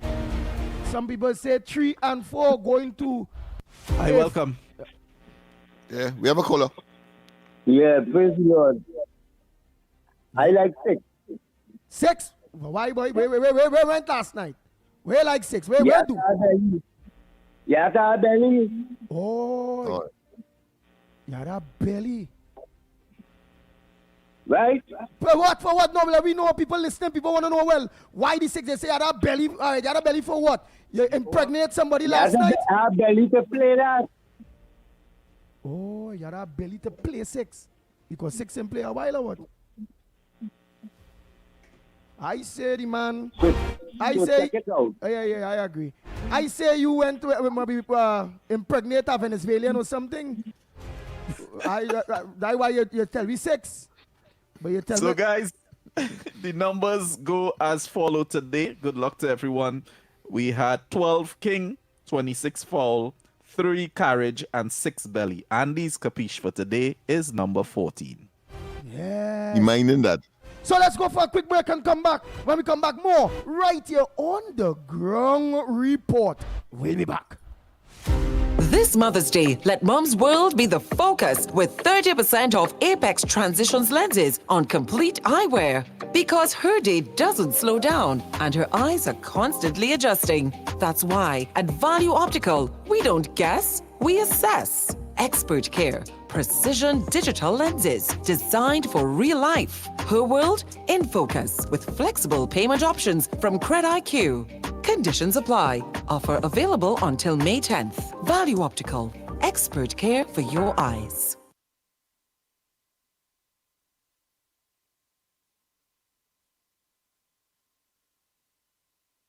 Your future is safe with us. No matter your age or where you're from, or what doors are open to each and every one. A variety of services that's accessible and reliable.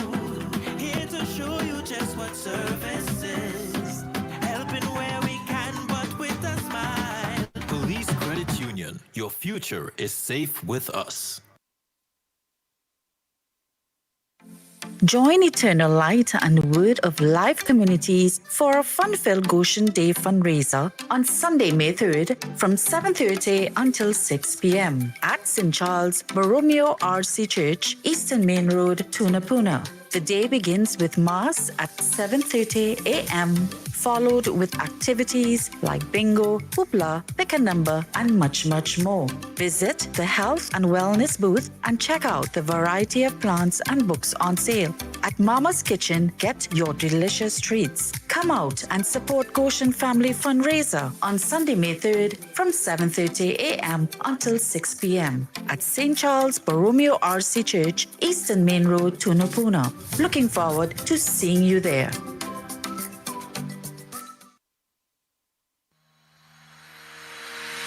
Every morning begins with a story. The headlines you need. The voices you trust. The conversations shaping our nation. Welcome to Trinidad and Tobago Today, where your day starts informed and inspired. News that matters to you. Conversations that spark new ideas. Stories that move Trinidad and Tobago forward. Tune in weekdays, Monday to Friday at 6 a.m. or join the conversation on any smart device at TNT Today Show. Trinidad and Tobago Today. Start here, exclusively on TTT.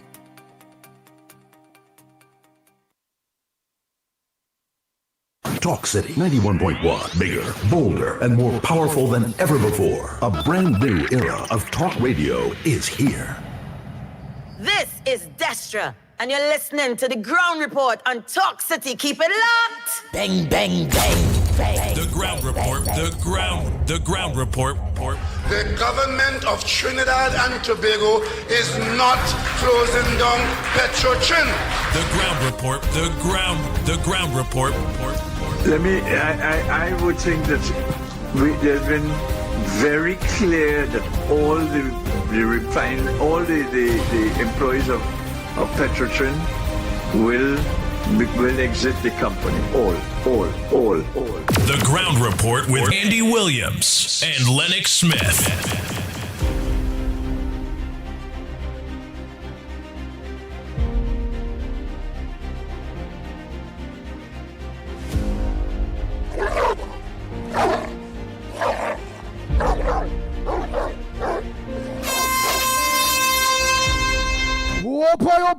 Oh boy.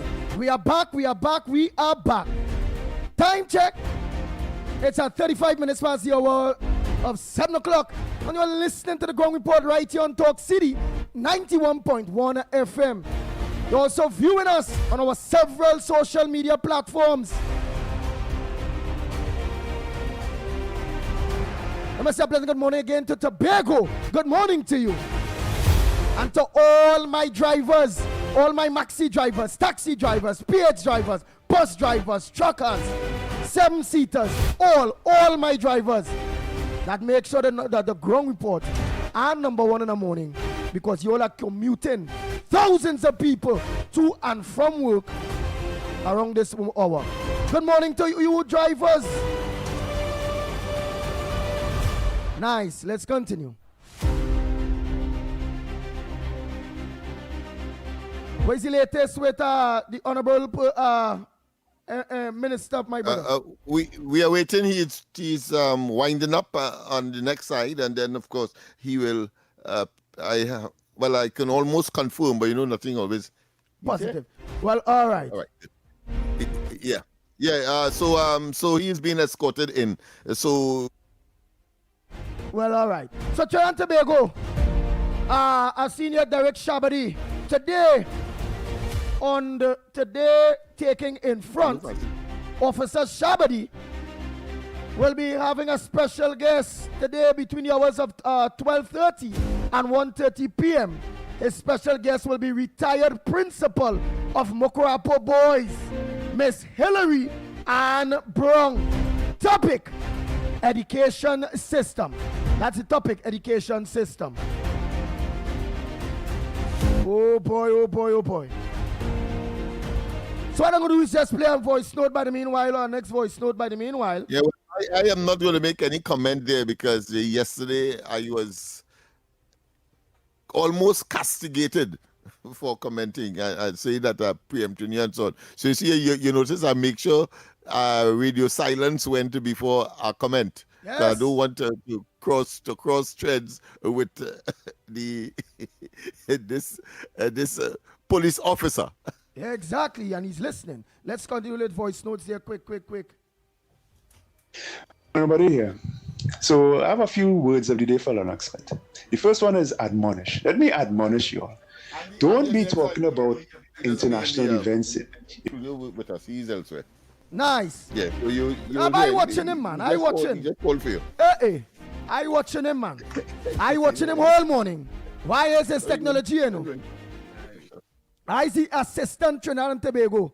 Yeah, the assistant Homeland Security. Not Homeland. Defense Minister, in fact. The Honorable Wayne Sturge. Yes, Trinidad and Tobago. And it's very important that we get the Honorable Defense Minister, Mr. Sturge, in studio, especially after the whole issue of Venezuela, and we know the radar gone, and that radar, and all those things. And then we also know we see a big catch the other day with the police service, which that all have to do with the defense ministry, where we get through with a couple of illegal immigrants trying to organize to come to Trinidad. Yeah, and we detain, I think it's one person or two people from Trinidad and Tobago that was doing that. So you want to know how the borders are going at this point in time, Trinidad and Tobago borders. We also know the godly minister got the responsibility of those school programs that are very, very important, because people always talking about 1 minute one so, the next minute one so, and that those programs like the MyLab and the Civilian Conservation Corps and the YTEPs and all these various programs, they said needed to be coordinated better and all those various things. So we know that and all is under the godly minister. And as we say, it have a lot of youths out there that doing nothing and they're harnessing their energy on the blocks among people. So I'll start with my first question and welcome the godly Defense Minister to the Ground Report program in his lovely blue tie, blue suit, and his Trinidad and Tobago button. That's what we're talking about. A pleasant good morning to you, Honorable Mr. Wayne Sturge. Good morning. Good morning. Nice. Well, you heard my questions. Lennox Smith will ask you after, but my first question is Trinidad and Tobago borders. I thought you wasn't mentioning Lennox Smith. I must mention you. I want to know, the man is saying, anyhow, this is the ground report. I am sure that he's familiar with some of the bantering that will take place here. But go ahead, Andy. No, well, you will ask your questions right after. Welcome, Minister. But we have to welcome the minister, man. What kind of respect you have for big That means you did not mention me, so therefore is you were disrespectful. But that being as it may, let's get to the question that you asked the minister. All right. You see embarrassment in front of everybody. You telling the whole world that I disrespectful to you. You're a senior man to me, but let's get to the minister. After you told me I was to you. Come on, the minister is a busy Hey, man. let's go. The minister has work to do, you know. Yes. All right, go ahead. Yes. The border minister, the borders of Trinidad and Tobago and the illegal immigrants. What's the situation with that? And are they still pouring into the country? What goes on with what's the situation with our borders at this point in time? Well, I think the evidence is there, and you can draw the conclusion. Quite apart from the one you mentioned, you would recall a couple of weeks ago there was also an interception of a vessel which carried not just adult males and females, but children, babies, and even animals. I think a couple cows. Oh gosh, but interceptions are close to 100%. And I mean, you can also use the evidence of the interception when they kidnapped the lady in San Juan, and we were able to intercept before they left our waters. Yes. So that in itself speaks volumes. We are a long way from where we were a year ago. A year ago, only 3 of our vessels were functional. 3 out of 16. We are no longer there. It's not 4, it's not 5, it's not 6, it's above that. It's not perfect, but we have help to complement our efforts on the high seas, so that we have access to things like surveillance, equipment such as high altitude drones, Wow. satellite imagery, and so on. Our radar is back up working. When we came in, there were 3 or 4 dead zones in places where we shouldn't have dead zones, as I just indicated on TTT. There were dead zones in Carly Bay and Claxton Bay, which are well-known areas for drugs. There was a dead zone in Toko, and we know that drugs and guns come in up that side also.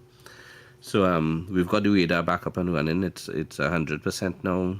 We have, as I told you, we have access to intelligence, shared intelligence from the U.S., from their assets, their equipment, and our vessels are in where it should be. But It's there's a not damning statement. perfect, but There's a damning statement you now mentioned, Honorable Minister. You said we had dead zones when it comes to radar and picking up, especially in areas where it's known for heavy drugs coming in. Is it that the dead zones is that the radars was not working? Is it that it was switched off?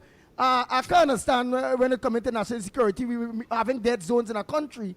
Was it working? What? All you had to fix it back? What do you mean by dead zones? It was working? It wasn't I'll tell working? you what a dead zone basically means there was no coverage for the area. Right, and why? Why? It wasn't working, the radars?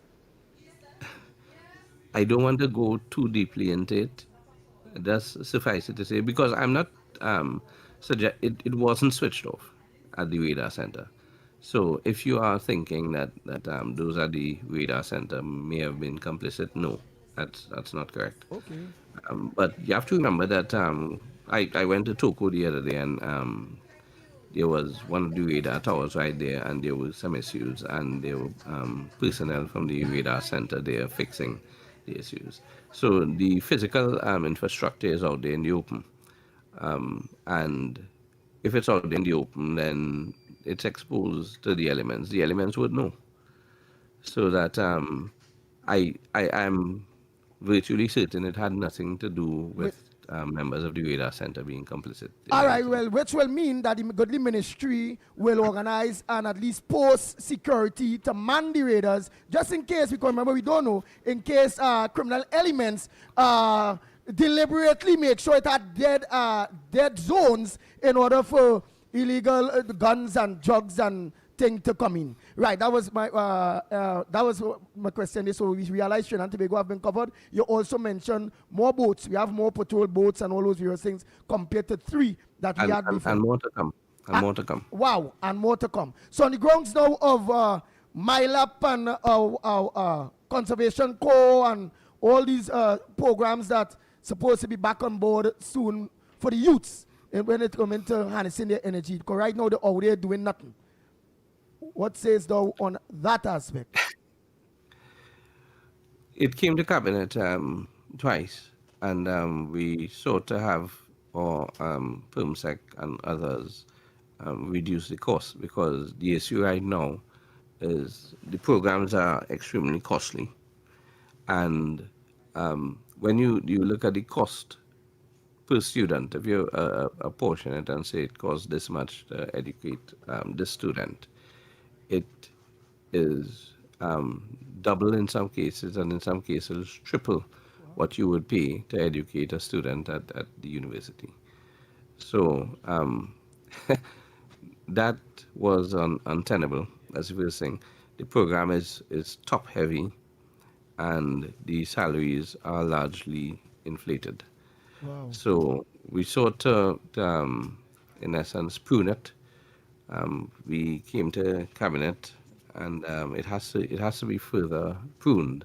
Okay. We are exploring other options. I discussed. I had a discussion with the tertiary education minister to see whether we can absorb some of the programs into UTT and other places, so that we can reduce cost and make better use of what we already have. Optimize existing assets. Nice. Now Lennox Smith, he have a degree in criminology, Lennox Smith have a degree in criminology.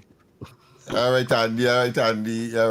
Thank you very much for that introduction. But of course, we have what, 2 state of emergencies initiated under this administration so far. We also have, of course, the genesis of that. One of which, of course, being made political weather, if you want to call that, by the opposition of your calling for your resignation. 1 and 2, the situation in Sangre Grande, and of course that incident with respect to the killing of an activist there. I just wanted to, for the purpose of clarity and to finalize and to put closure to this thing, to what extent would you give any kind of credence to some of the issues that emanated from that, inclusive, of course, that your life might have been in danger as well? Well, let me deal with it head on. We should. Yes, I did not kill anyone. I did not order the death of anyone. Right. And that's something I would never do. Good. Now, I find it hypocritical that the person who they are now referring to as a businessman, when he walked just about 3 or 4 times during the campaign last year, when he walked with us and Andy was there, and he could verify it, he was hardly ever there. But when he walked, the same media who now referred to him as a businessman referred to him as a criminal and asked me why I was walking with a criminal. Now, of course, I defended him in the courts for about 27, 28 years. No, I see. Okay. And he is from Sangre Grande. That's his area, his hometown. And at that point, I told them, and I'll maintain, I can't prevent people from walking with me. That's right. I didn't particularly like what the energy that came with that, because Andy would tell you, before they came on board, and they came on board after the election was won. I see. Meaning, by early April, we had known. By the time the election was called, we knew we had it in the bag. Right. So the writing was on the wall, and he jumped on board after the writing was on the wall. All this talk about he financed the campaign, with whose money? Because I did not get an opportunity to meet the businessman. There were meetings, businessmen calling for meetings with me. And they said, look, they'll handle it. He's from the area. He's a businessman from the area. Right. And when they came back, they said, well, these businessmen, not just Grande, but the entire East-West corridor, they met with various businessmen. And when he came back and he said, well, they just wanted to talk. They didn't bring any money. I see. Of course, that turned out not to be true. So, in essence, you collected money from all these businessmen, and you spent a portion of it and pocketed the rest of it. Yeah, purported to support. Which the was, campaign. in essence, in keeping with his character. I represented him, so. Right. So you would have right, some right. some and the insight, the thing is, then you come to make demands once I become a minister, and say you did what for the campaign. I had a campaign manager, and I told my campaign manager, do not accept money from these people. Right. That I would not be accepting money from these people. Andy can verify it. And that I would rather keep my distance. No, the thing is, what he brought was a certain energy. There was a good part of it because all the hype and so on. The bad part of it is that energy came with a lot of punching, baggage, marijuana, luggage, and every single day fight and cussing. And there were videos where Andy could tell you at the end of each walk, I had to tell them, look, I don't want this around me.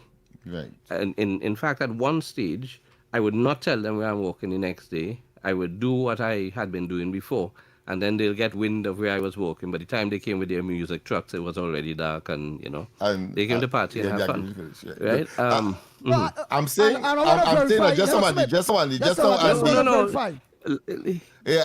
No, let him verify because he was there. Yeah, he'll get a chance to verify, but I just want to conclude this aspect of it, that information reaching us as well, and I take the term that you use, hypocritical, because your opponent, Manu, had that character on board as well, and of course benefiting for whatever reason. The claims that the opposition is now making. So I find it very, not just disingenuous, but dishonest that kind of biasness will be ascribed to you. I just wanted to make that point. Go ahead, Andy. Listen, he was a part of the PNM from the 2013 local government That's elections, right up to when he jumped ship in 2025. Right? And he jumped ship, but the reality is, listen, we knew what was going on. He had 1 foot in yellow, 1 foot in red. He maintained. Right. He helped the red. So don't come and tell me he didn't help you all. He used one of his warehouses to keep T-shirts, banners, flags. We knew everything. That new information that has come to the ground report. Listen, I give no credence. People are free to open them out and talk. Yes. The one thing I realize about social media is how stupid people are, and people would come to conclusions on the basis of zero evidence. But what you don't do is you don't dignify that with a response. I know that the police can never come for me. For that. Definitely. But Right, based on what the reality is and based on what we know, we thought we should, of course, vent and Andy's there. Andy, Yes, the floor is yours. all what it is, Mr. Sturge said there is absolutely truth. Including in the truth of all of that, he used to be very angry because Mr. Sturge is a man, don't drink, he don't smoke. He don't drink and he don't smoke. He don't lime and all them kind of bacchanal thing. And yes, he had a lot of issues based on that type of activities and used to be what we will know as terms as ducking various people, just ducking. And then in the late, they will organize and come. The next thing is, when it comes into campaign funds, it was never like that. Just as he said, it was never like that. So I can't verify exactly how that aspect went with the individual and their people. But when it come into Mr. Sturge, it wasn't like that. The money I used to see him going to the bank sometimes and organizing with his own money. Right. And sometimes when I went I will see him coming out with his bag as well at headquarters. But that being as it may, it has been a year so far. What accomplishments would you say that the ministry under your guidance and stewardship would have achieved, and what are some of the things that are planned moving forward, having regard, of course, to the current and probably future situation with respect to crime and, of course, cross-border and border issues for which you have specific responsibility? Well, in terms of the achievements, obviously, would be the 42% reduction in the murder rate. There's a reduction in violent crime generally. We don't expect in a society like ours to have 0%. Right.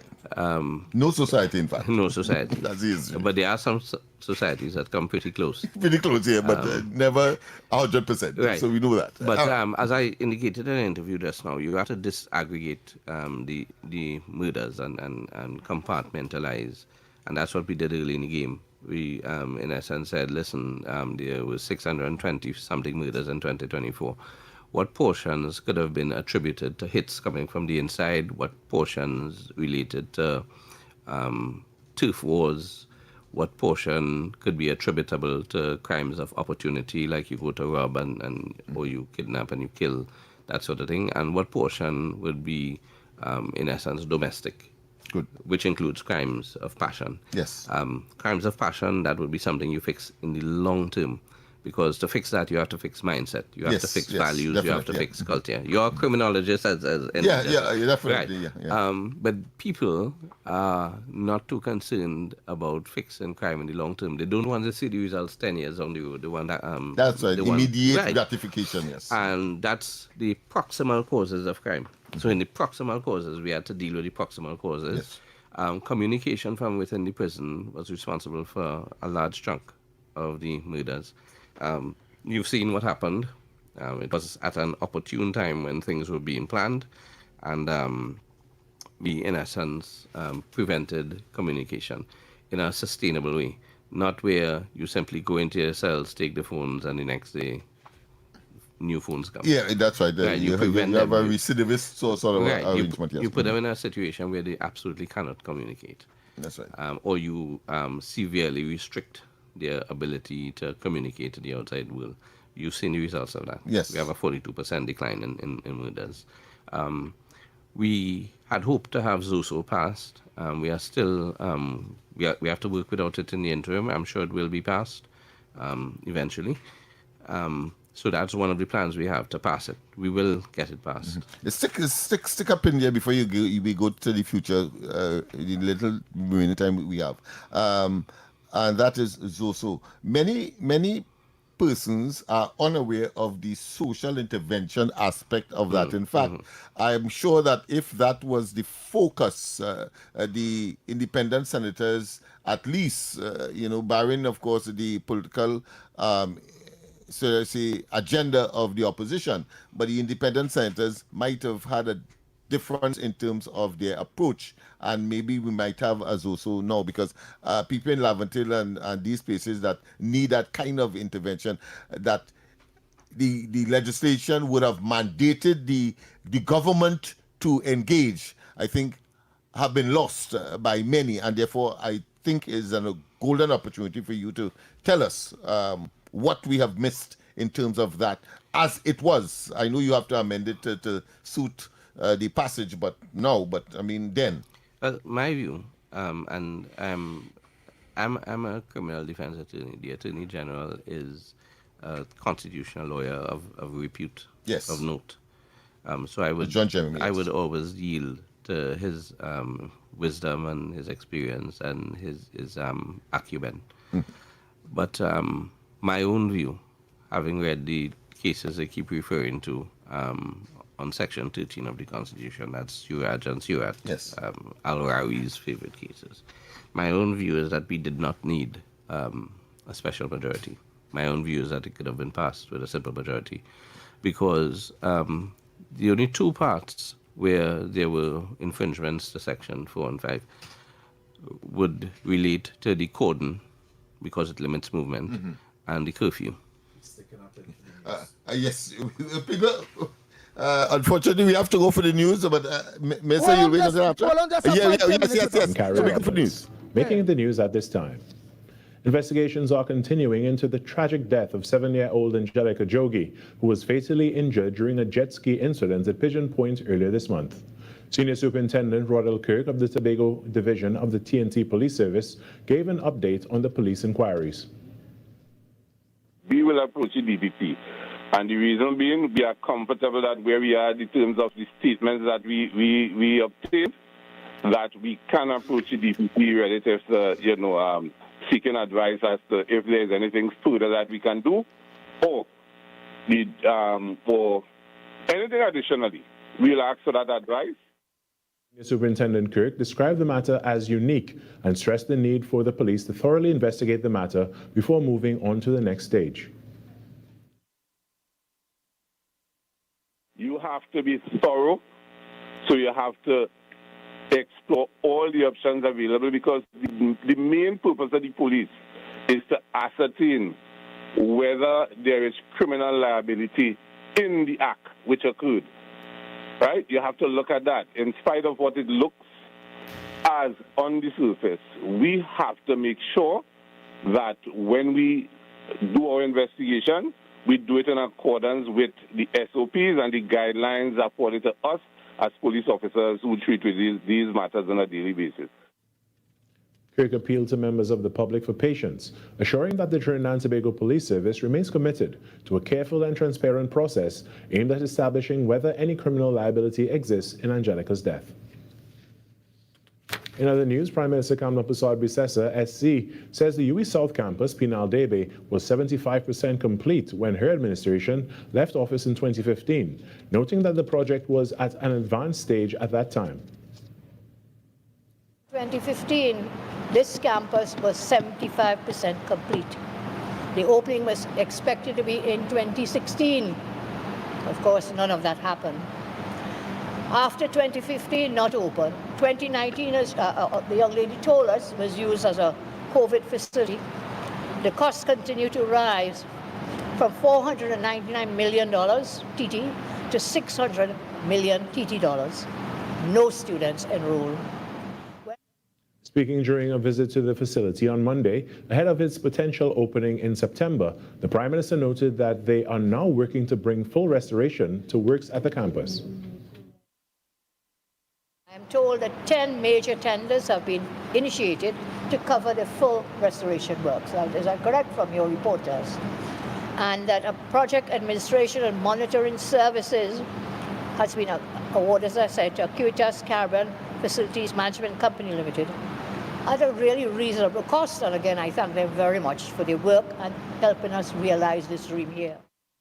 The Prime Minister said a feasibility of other areas to be housed at the UE South Campus, such as a forensic science complex, a national security training facility, training in law enforcement technology, and emerging fields such as artificial intelligence. She also gave a timeline for the completion of repairs. So we are proposing to try to get it done by mid-August. May the good Lord make it happen. But do not hold us to ransom if it comes the day after August, the first day in September. But we are working. In sport, the Trinidad and Tobago Red Force were bowled out for 175 in their first innings on day 2 of round 2 in the West Indies Championship at the Sir Vivian Richards Stadium in Antigua. Jit Gooley top scored for the Red Force with 50 for 1 not out, and Kelvin Pittman, the pick of the Leeward's bowlers, claiming 6 wickets for 52. In reply, the Hurricanes are in a strong position in their second innings, reaching 136 for 6 with Mikhail Lewis anchoring the innings with a solid 73. But Jaden Seals went on a bowling rampage for the Red Force, taking 6 for 33. The Hurricanes currently lead by 95 runs with 4 wickets in hand heading into day 3. And that was your TDT News Update. I'm Carrie Roberts. From the entire team here to you, have a great day.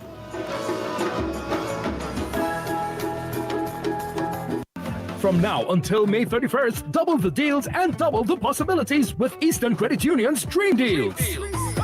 Fuel your future with Dream Deals. Borrow smart. Dream bigger. Feel that freedom. Renovations. Education. Clear debt. Start investing. Double deal combos on your vision. No stressing. Fuel your future with Dream Deals. Borrow smart. Dream bigger. Get a loan for repairs, education, or both. You can win cash and shares. Dream Deals from Eastern Credit Union, leading the way. Loan subject to approval. Normal lending criteria and special conditions apply. Promotion approved by the NLCB. But Johnny, how come your house is twice the size of mine, but my bill is twice the cost of yours? Johnny, what's going on, boy? How your bill so low? How your bill so low? I conserving energy. I switch your LED. At the stun of the AC, and I'm saving real money. It's our responsibility for a brighter TNT. Cut the waste and you would see. Why everybody asking me? They asking how you been so low? How you been so low? TN Tech, powering the nation into the next generation. This is Destra, and you're listening to the Ground Report on Talk City. Keep it locked. Bang, bang, bang. Bang, bang, bang, bang, bang, bang. The Ground Report with Andy Williams and Lennox Smith. Oh boy, Trinidad and Tobago, we are back. Time check, it's 6 minutes past the hour of 8 o'clock, and you're listening to the Ground Report right here on Talk City 91.1 FM. Let me say thanks so much to the godly minister for just holding on a little bit so we can clear up the air on some of the things. One of the things I want to throw out, because as the Ground Report is again, murder. Yes, he talked about deduction. In various murders, we had to categorize the various murders. But people fed up because they're saying it's a curfew, which is a SOE. And some people are calling for curfew by the Prime Minister. She said, well, now she don't think it's needed. But people now are watching the government, in which he's a part of this government. But the continuous murders. Right, you. Now it's a police station and the third child in a car and all those various things. And the buck stops with them. What is the short-term plan?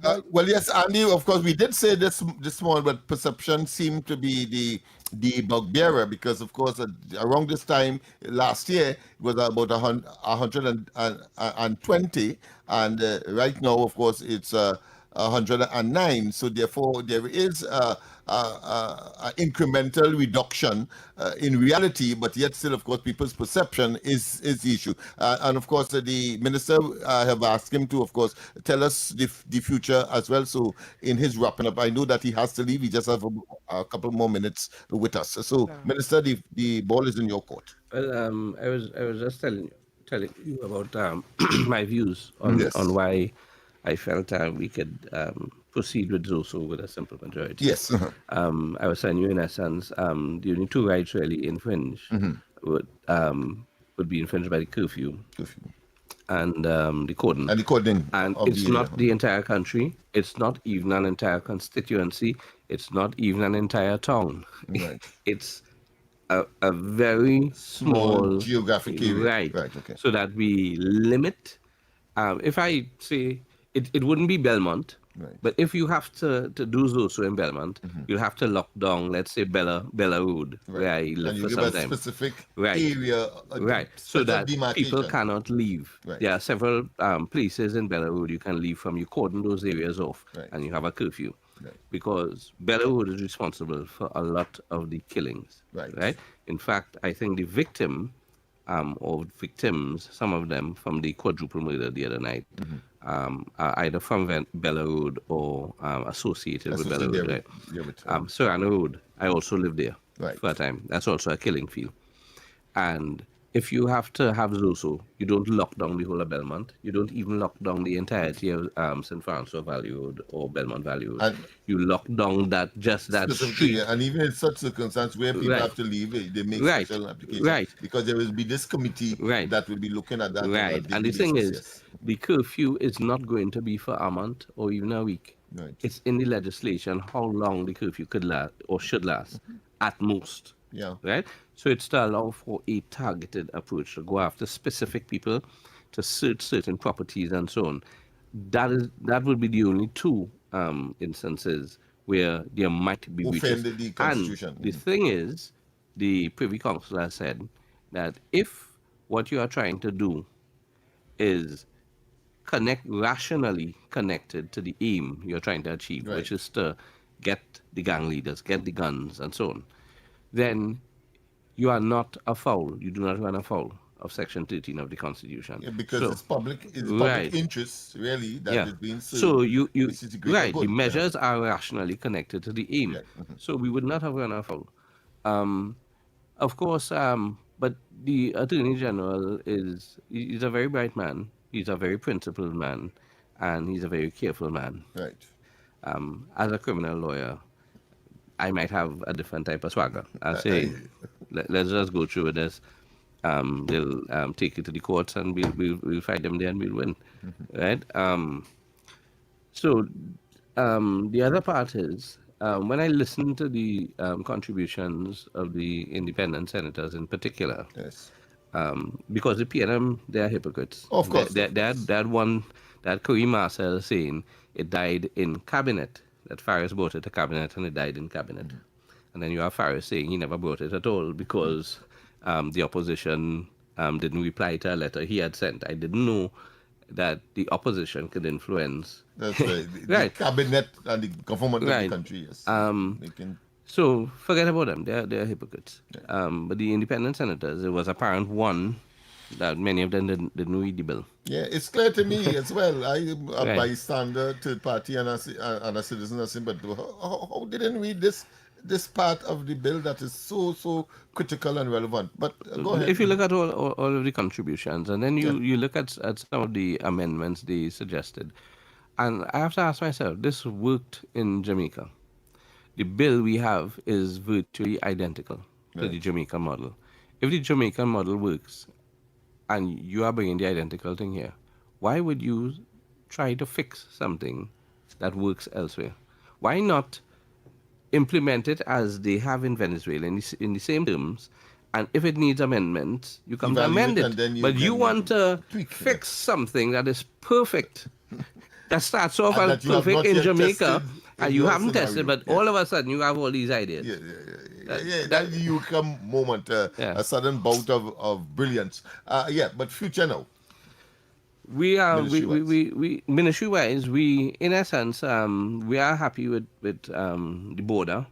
It's not perfect, but we are happy. We are taking measures to strengthen it, to further strengthen it, and increase capacity, so we have redundancies and so on, because things happen from time to time. We already have layers so that if you in essence manage to get past the naval assets, we can deal with you. Be deployed. Yeah. So we have things, when the mobile units come on board and they are strategically placed, that would be another aspect. But we are moving to, in essence, totally lock down futuristically, of make course, it impenetrable. Futuristically, of course. But I know that you may be limited in terms of what you can tell us. Yeah. But certainly, the relationship with foreign powers, including, of course, the United States, and how they are impacting on our. They've been very helpful. They turn out to be a very reliable partner, and they continue to be. We had meetings with them up till recently, the MLO and the a team from Southcom to assess our needs and assess what they can provide. What we are looking for in short order would be some of the boats, the power boats that they've seized in the US, the seized assets, so that we can get access to those. Right. Because we want to be able to, if you have drug dealers coming with these 40-foot boats with 4 onboard engines, we want to be able to have something to match that. To compete. Yeah, so if we... you want something equally. If the US seized their assets, we could use the same assets. But they've, in essence, we've agreed that they would provide certain things. Most of it at no cost. Some would have a cost attached to maintenance and training and things like that, but it's minimal.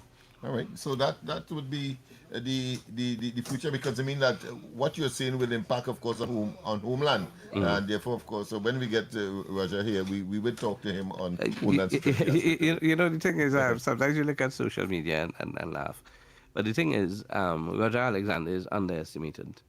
Roger Alexander, he enjoys his job and it shows, but he's a very intelligent man, so don't underestimate him. Right. Well, I not, but of course the public out there may have a different view. No, so Trinidadians laugh at everything and make light of everything. Any parting words that you would want to share with the national community? I mean, it's the anniversary of the administration in the first year, and I'm sure that there's celebrations, of course, on the 25th and all of that. So. Well, the parting words is, in essence, have faith. You have to do your part. Citizens have to do their part, and we'll do our part to ensure that we have a further reduction.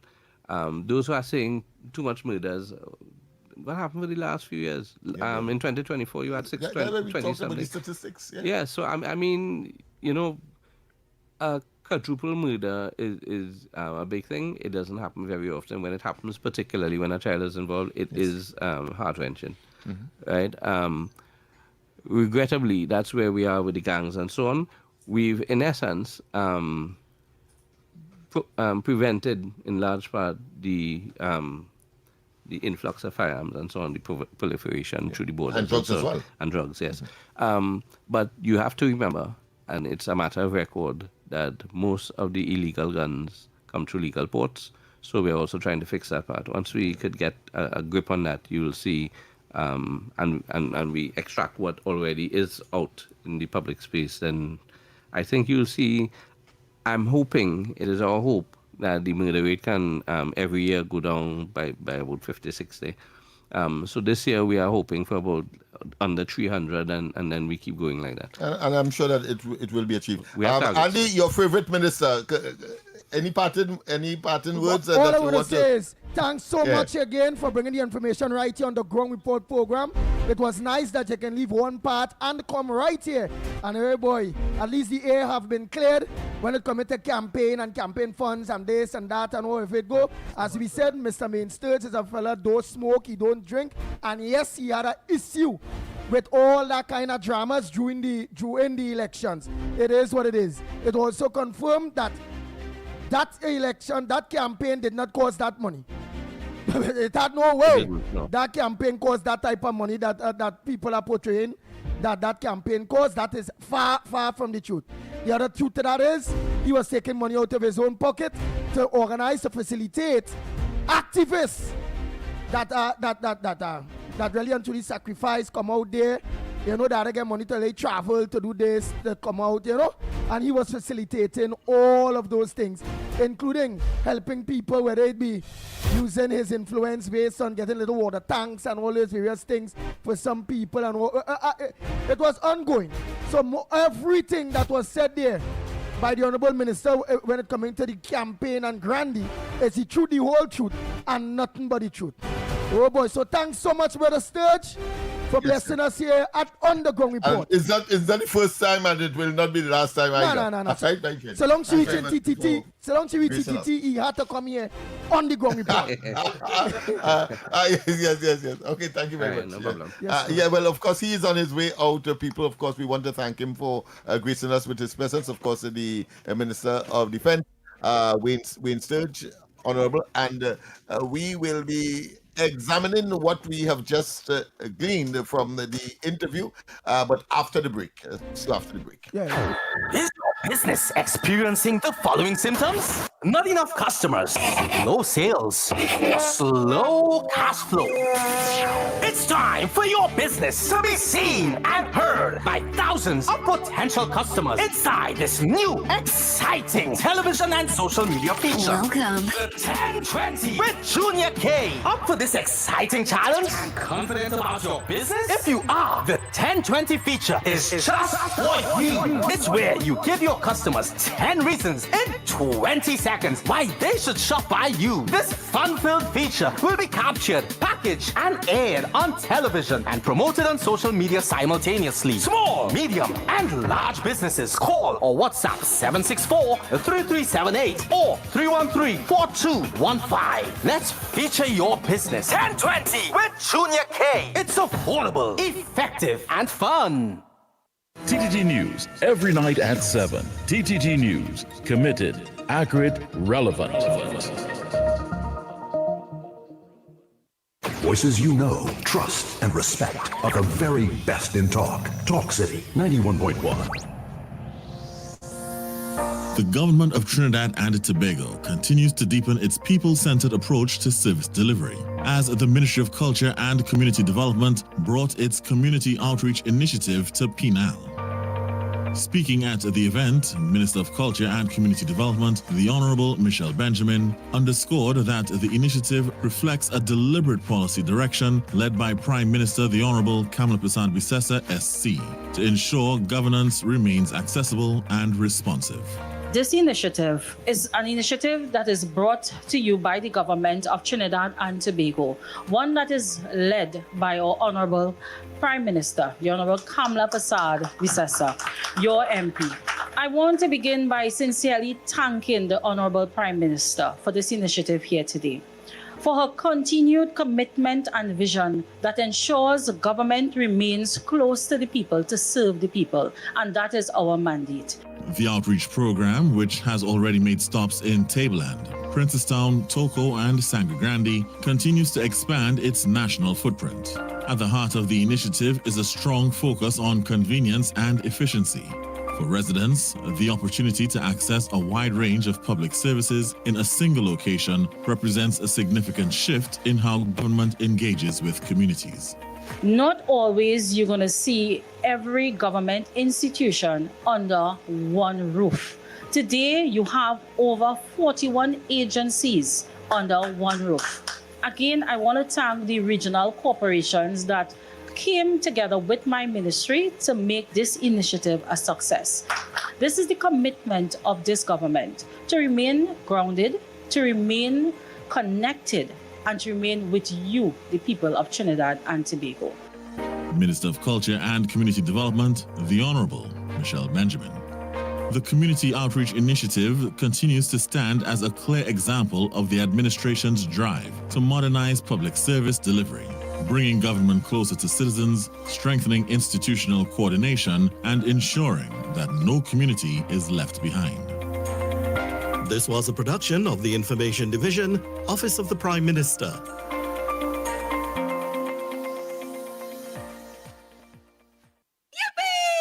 Know what that's the sound of? The absolute glee and excitement you feel with a hassle-free loan from Island Finance.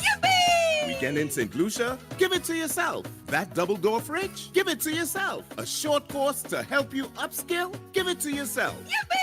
Apply online or via WhatsApp at 483-8117. And whatever you want, give it to yourself with a hassle-free loan from Island Finance.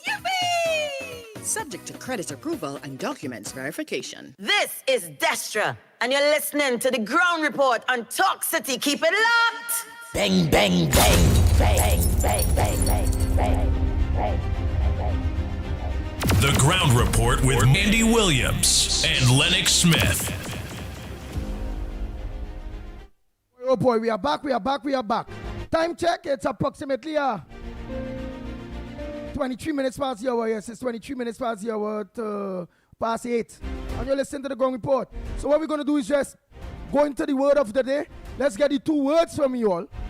And as we done that, we will go into all the topics that was brought up on the frontliners and the interview that was done by Mr. Sturge when it coming to where we at, where we want to be, and how the future going to be. So, and of course, all the calls that were being made and all the directions, of course, and the poison arrows in the way of the minister and the parliamentary representative for that particular area that was under heavy scrutiny and criticism by the opposition. What you would have learned today is that the very PNM, the candidate, Monroe, was a beneficiary of the largest, if you want to call that, or the support of the very individual. So it is not just disingenuous, but certainly dishonest to, of course, appear to be in a situation of hypocrisy where people see in others that which is in them. I think that may be the appropriate cliche to conclude this situation. But let's go straight to the word of the day. Yes, you are invited, of course, now to make your calls. Of course, you test my vocabulary. You're moving up. Again, to test my vocabulary, and at the same time, we learn something together.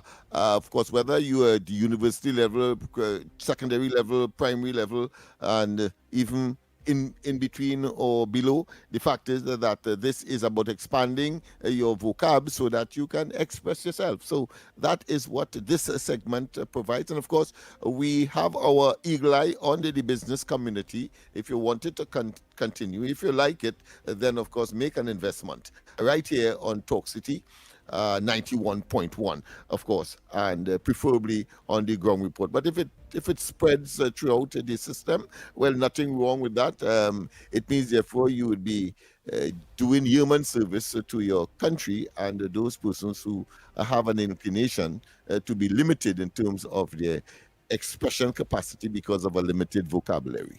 So, I saying all of that to try to make up time so that somebody could get into their dictionary, whether electronic or hard copy, and tell us a word. Go ahead, caller. Morning. Oh, yes. Go ahead. Caller, go ahead. A pleasant good morning, Andy, Mr. Lennox, and Director Snipes. The word of today is orthography.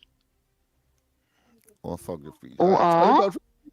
O-R-T-H-O-G-R-A-P-H-Y. G-R-A-P-H-Y? Yes. P-H, right? P-H? Let me go again. Right. O-R Yeah. T-H-O Mm-hmm. G-R-A-P-H-Y. P-H-Y, right. That's what I got. All right, okay. That's an area that I love to use as an object lesson for some of my students who have difficulty with spelling, because it has to do with spelling. Am I correct, first and foremost? Yes. Yes, right. And why orthography is important is because many students, for example, they may identify themselves with, let's say, a car, but because they may have never seen the word itself before, which must be arranged in a particular way. So a car would be made up, let's say, of R, A and a C, but you can't say RAC and say it's car. You must be able to arrange it properly. And really and truly, orthography provides that benefit, that angle where people could appreciate spelling, because it's all about spelling the word, of words in any language for that matter. But in this case, of course, we're talking about the English language. So thank you very much for that for that one. Anything you want to mention about orthography? Well, you're correct. It's the word or language or how it's spelled, or two, the Yes. art of writing words according to how it's spelled. Correct. Spelled, that's right. Yes, yes. Thank you very much, Miss. You have been consulting your dictionary, no doubt.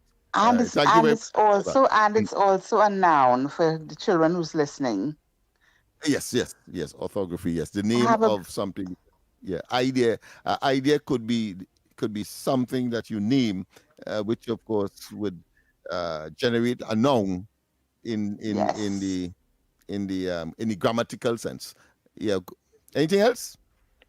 No, thank you, gentlemen, and have a blessed day. Same to you. Bye, Same to you. Andy. Thank you very. All right, thank you very much. Come on, one more. Learn a word, orthography. Yes. I hear you there.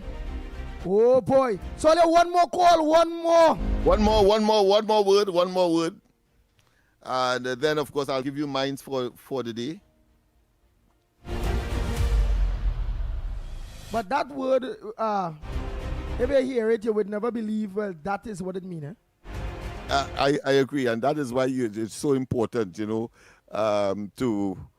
know, so that that's why I use the simple start in such a scenario like a car. Yes, say I know that you may not have seen it before. So if a fellow is 16 years, because we have gotten that has been the experience at MLIO, 16-year-olds, and people laughing and things. And when another colleague of theirs laugh because they can't spell car, I would use the same example, that they know what a car is, all of that, but they may not have seen the word itself, and therefore don't understand how the letters of the word come together in order to form the word car. And therefore you can't falter that person for that in that context. But what I normally would do is give the person who laughing a harder word to spell. And then all smiles done. All smiles done. All smiles done. Yeah, because he would now be the subject, or he or she would be the subject now of laughter. So that you don't vex, or you do not express any kind of disrespectful or disgraceful attitude to anybody, because they may not be able to spell a particular word, even though it may be commonplace. But there would have been circumstances why that is so. A word simple as car, C-A-R. Nice. I have a few words of the day for Lennox. The first one is admonish. Let me admonish you. One you have. Yes. Go ahead. All right, but he sent that one in a voice note. Oh, a voice note. Yeah, go ahead. Send it. We'll take it. Morning, everybody here. So I have a few words of the day for Lennox. The first one is admonish. Let me admonish you all. Don't be talking about international events in Iran and all of that stuff and trying to connect it to. Nice. So admonish, Lennox Smith. It means warning. You are trying to discipline someone. So you admonish, you're warning them, not to do something. Usually it is as a consequence of some kind of observation, but you are warning them of a particular event or some circumstance that you may be disappointed with, or the person did not take on board. Yeah. Nice. To admonish. Yeah. And what's your word for today? Oh yes. So yeah. Very simple words. Cash. I say so, not C-A-S-H, but C-A-C-H-E, because that's the word. When you use that word C-A-C-H-E, that's a cache of arms. So you don't say the same thing as if it's cash money. So C-A-S-H, cash money, but that cash, C-A-C-H-E, get the difference? C-A-C-H-E. means, of course, a place where you store things. And it could be, of course, money as well, but it's a cache of arms, a cache of jewelry. But it sounds like it sounds like cash on the Well, whole. it sounds, there are words that are called homonyms, where, of course, they have a similar pronunciation, but they would spell differently. And therefore, you have to be able to distinguish. Hold on, you have a word there? Andy, yes. Reprobate. A reprobate is awful person. A reprobate.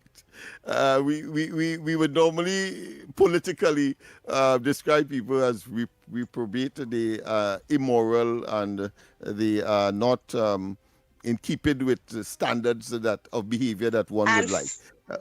And phenomenon. You get my next one too? Inexplicable. Yes, phenomenon. A phenomenon is something you cannot explain. A phenomenon. Oh, okay. All right, Andy. All right, thank you very much. Oh boy, so that's it, Trinidad and Tobago. Andy boy, they coming hard, boy. Real hard. They're coming real hard. They ain't easy.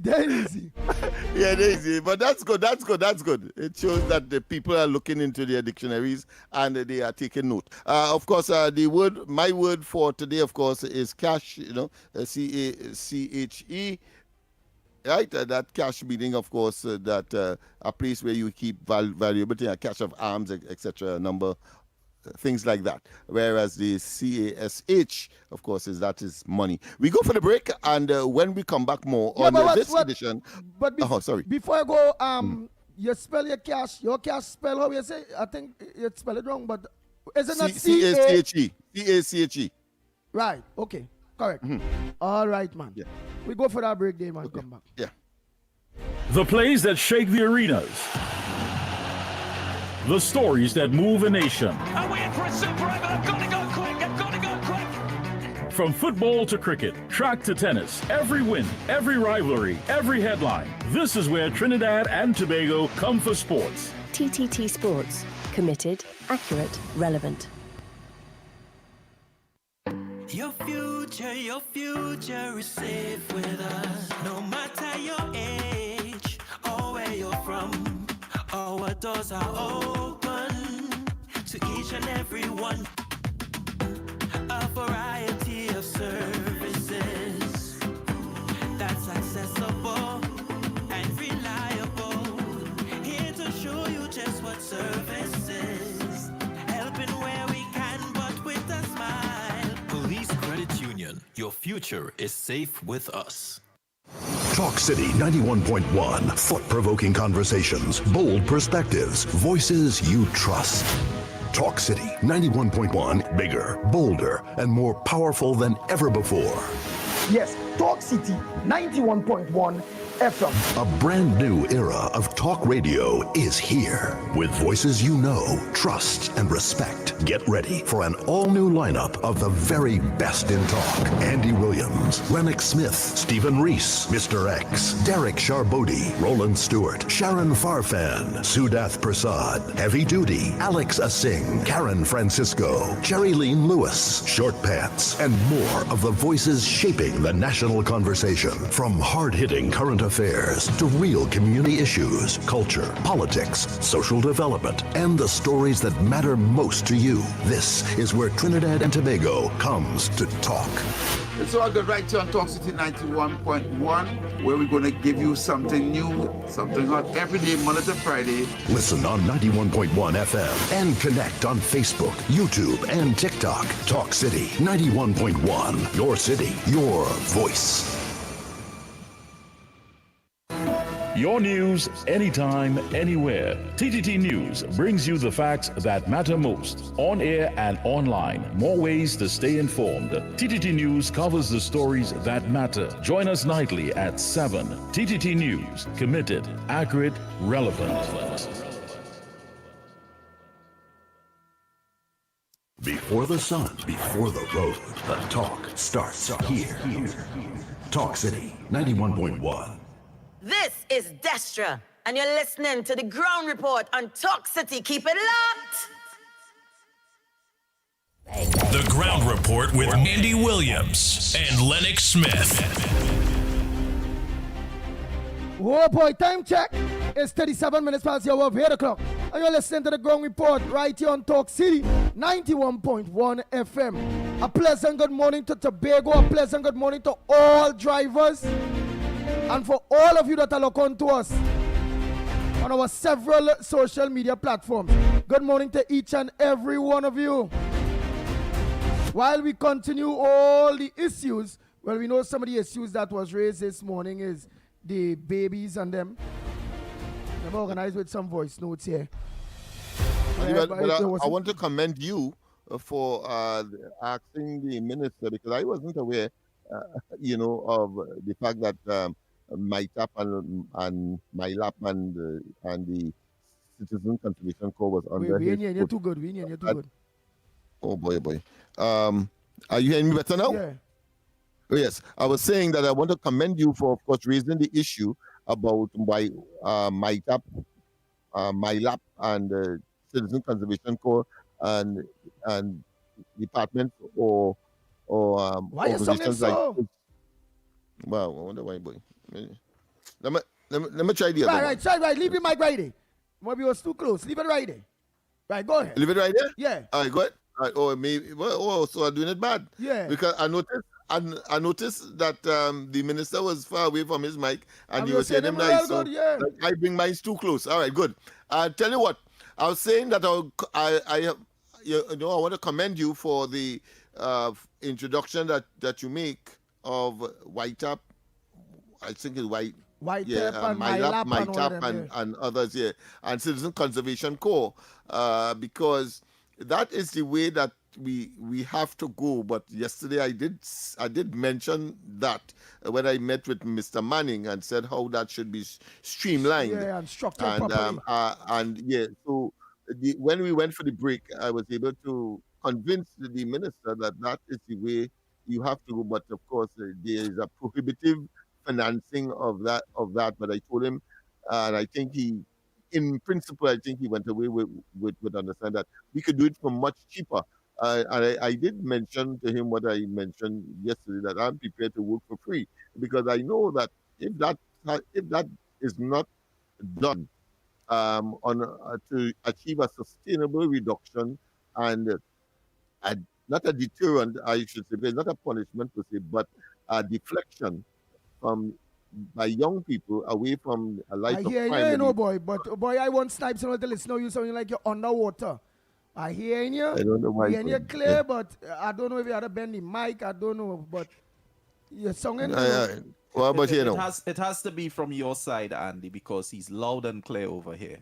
Nothing changed. He didn't move closer or away from the mic. No, well, look, I hear you loud and clear. Go ahead. So this, all right. So I'm saying that is the direction, and he gave some information, which of course I would not share with the public now, as to what are some of the plans with respect to that, because that is the way you have to go. You have to be prophylactic, meaning that you have to be preventive. So you stop those young ones who may gravitate to a life of crime, and then you have those who are engaged and are glorifying and making them believe that is a rosy scenario, and that's how they indoctrinate or they get them involved. And next thing, that wicked cycle continues. We have to break that cycle. So we have to first, those who are in the primary system, we stop them from gravitating, and those who come out of the secondary system, we maintain that scenario. And then those who are actually engaged, we have to have a special program for them. And I told him that it is not like live sports, for example, and with no criticism to anybody, but the fact is that you cannot have people who are part of the problem to be the administrators to solving a particular problem. You could only have a proliferation or a broadening or deepening or widening or increase in the problem. You cannot do that.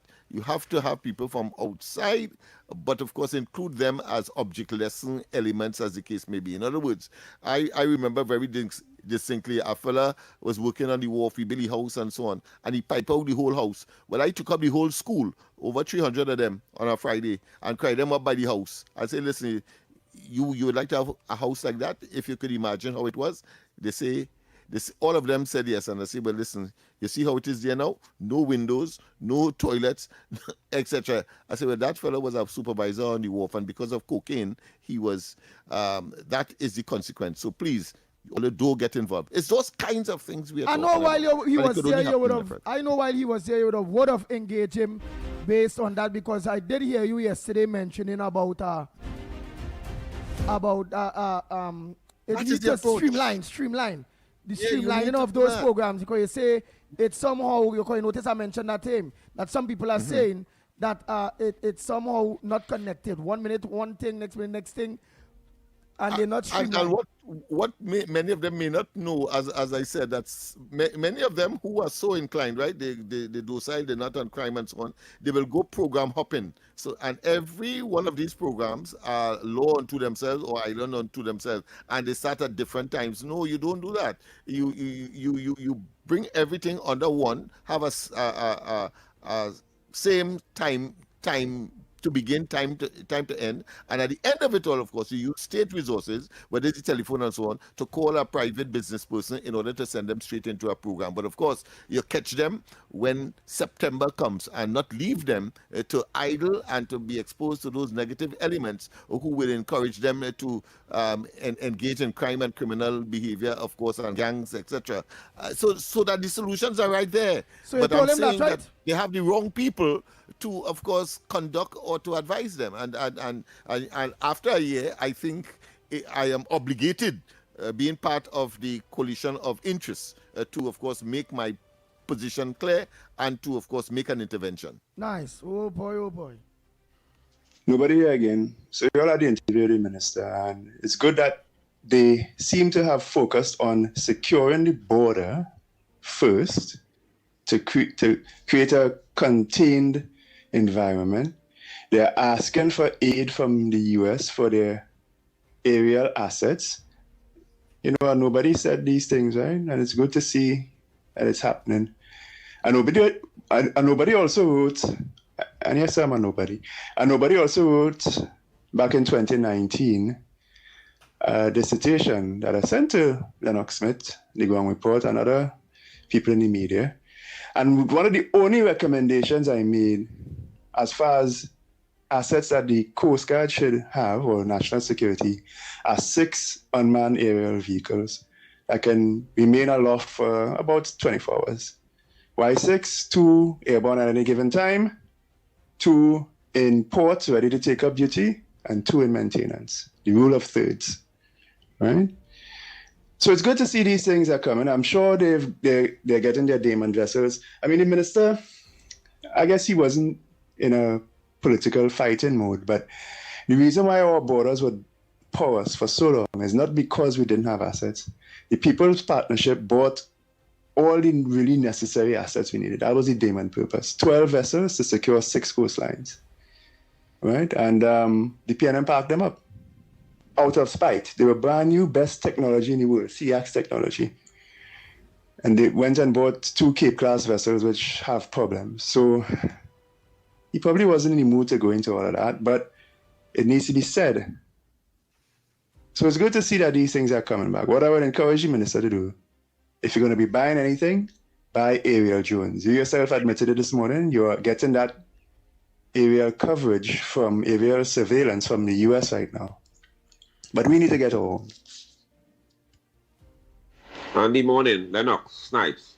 And you're just going to let Lennox know that the word is not pronounced cache, it's cache. A cache of arms. Not a cache of arms. Lennox, a cache of arms. Right? And I don't mean to be like the person who always arguing that you don't pronounce properly. This one is pronounced cache.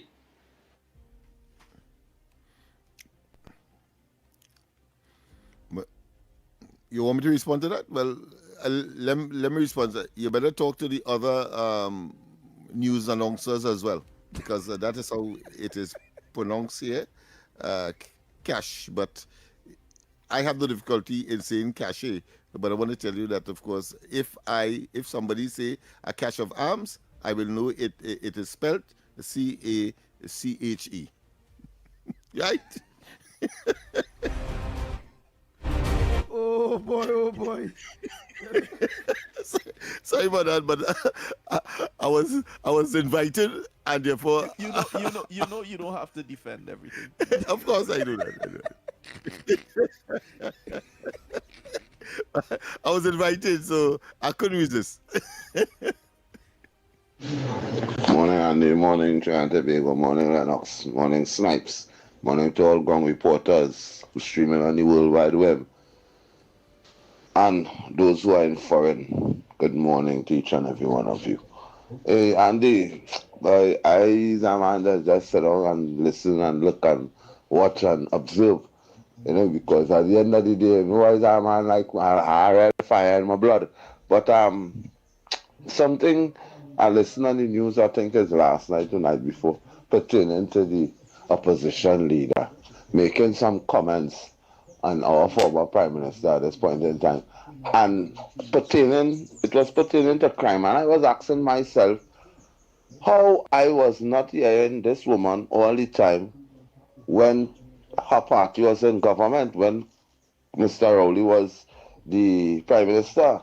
And to me, I believe murders were skyrocket, sky high. You understand? And they come out of office with murders sky high.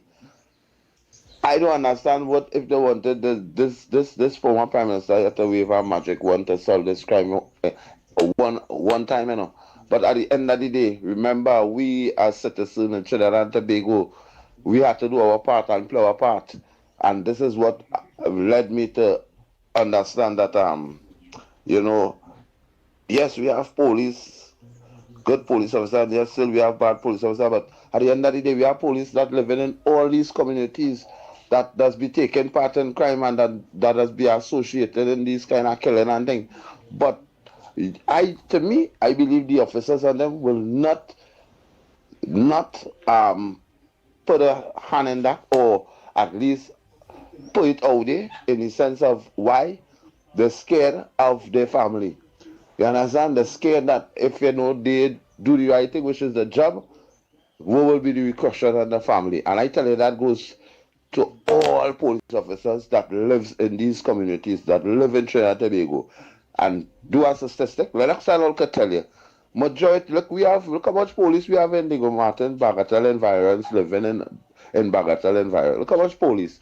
You feel they don't know or understand what is taking place in the community, and they could push a button or do certain things to help curb crime in the community.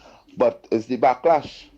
It's the backlash because some of them, before they even join the police service, the family work hard, build up a nice little home to make sure the family happy and thing. And to run and lead that boy, some of them does think it does be hard. So this is why crime will hardly really get to solve now, boy, Andy, boy, because that's just how it is now, boy. Officers don't feel the police and them don't know what's going on, who is criminal and who is not criminal. But it have a backlash now, boy. Lock on and listen, love in the house. I'll leave that for a little reminisce all your mind on now, boy. Oh boy, oh boy, oh boy. A quote from Nathaniel. Surround yourself with people who make you happy. People who make you laugh. Who help you when you are in need. People who gently cares. Or genuinely, in fact, genuinely cares. They are the ones worth keeping in your life. Anyone else is just passing through. Our next quote, that is a quote yesterday, now today. Shoot for the moon. Even if you miss, you will be among the stars. Remind us to aim high and strive for our goals. Even if they seem out of our reach, with determination and hard work, we can achieve great things. All right, thanks, Nathaniel. Yes, and of course, we have to go for the break. We have to go for the final break before, I believe it might be, before, of course, we make our departure. So, people, of course, stay tuned. We are here, and of course, 91.1 Talk City, the Ground Report. When we come back, more.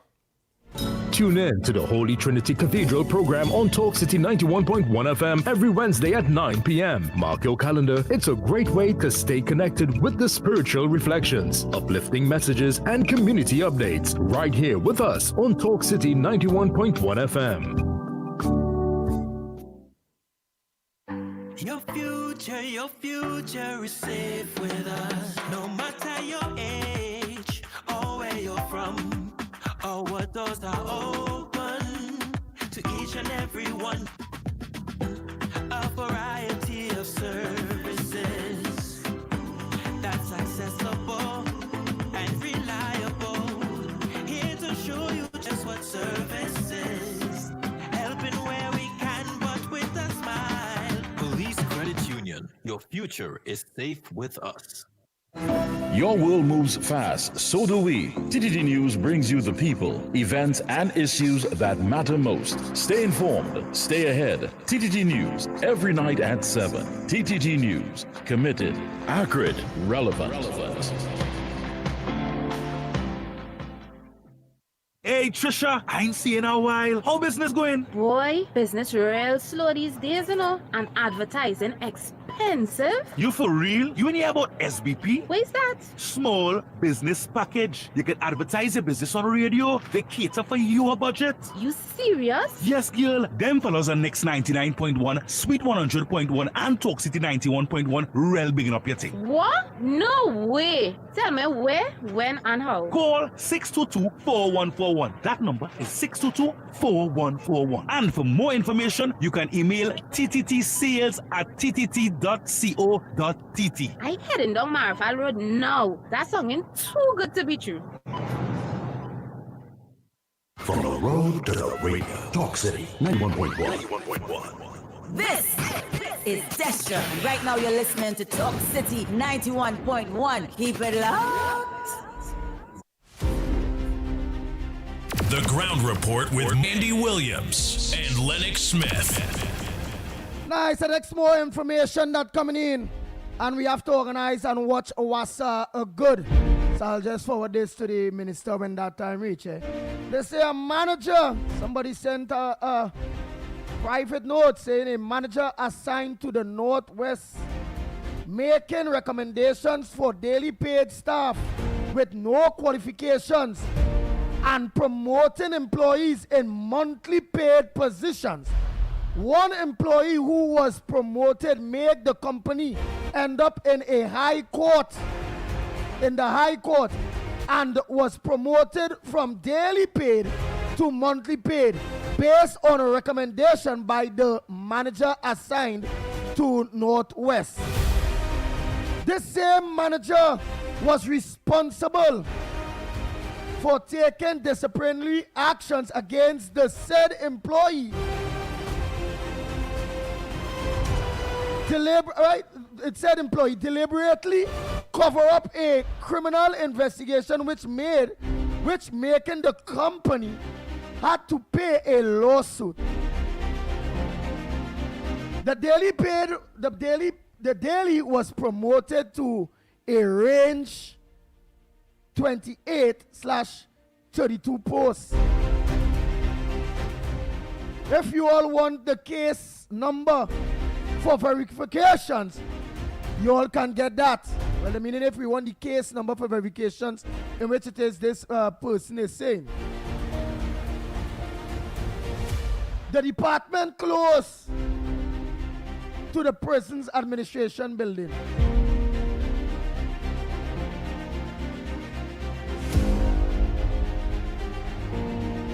Oh boy, the person saying they surely will drop out of the union this week. So there's all kind of things going on in Wassa. Where we go say? So I know I'll say to get promoted. I see the minister is complaining, if that is the right choice of word, with respect to persons who may be engaged in sabotaging some of the installations. And he's, of course, cautioning against that. To use Mr. Nobody's word, he's admonishing the public to so disengaged. And I think so that piles on some of the challenges of WASA at this point in time. I wonder who would want to interfere with that to prohibit that life-saving, that very important life-giving material from people. I'm talking about water here. People who thinks like the cops that was involved in that heinous crime, there is a very, very serious security brief. Let me take this voice, no day. Morning, the ground report. Yes, Lennox, you're so right. Catches where they store. Yeah, all you know, there's used catch. I don't know why.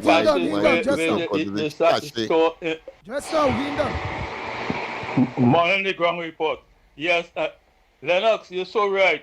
Catches where they store information. Caches where they store ammunition. Catches where they store money. Catches like a vault. Cash is like a vault. Yeah, and it is pronounced cash. The caller is saying that it's pronounced cache. I suppose if you're using French, you'd use an accent over the final E to change the sound of that. But neither here nor there, whether you use cache or you use cash, the fact is, once you spell it correctly, if you're writing it, and of course, if you could explain which cache you're talking about, or cache, as the case may be, then of course you're in the right place, because it is about communication. When the other party could understand, that is important. But you can't use, for example, like a former minister say, you want to say paradigm, and then he say paradigm. I mean, you brutalize the word. Nice. So Trinidad and Tobago, it's 1 minute to the hour. Don't forget Corridor Transformation tonight. Yes, at 8 p.m. with yours truly, Lennox Smith. I must say thanks so much, Carnage. Condolences go out to the family members of Don Sylvester. Many of you will know Don Sylvester. Well, Don Sylvester passed away.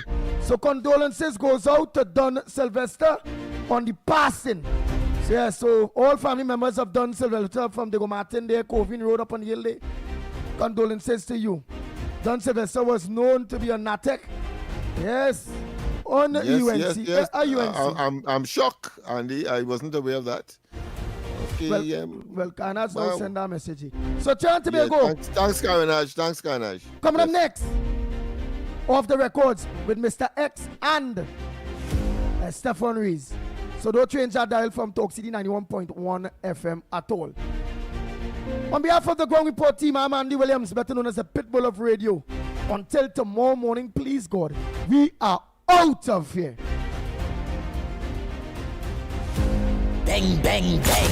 Bang, bang, bang, bang, bang, bang. Talk City 91.1 FM. Talk. Cabinet has approved the establishment of the regulatory framework for the registration and management of classic, antique, and vintage vehicles in Trinidad and Tobago. Music. Better days are coming. Better days are coming. Culture. We are now in a state where I can now proudly announce that our gas production will increase by a significant amount given all the various projects that are now expected to come online. Engaging conversations, latest news, our music. This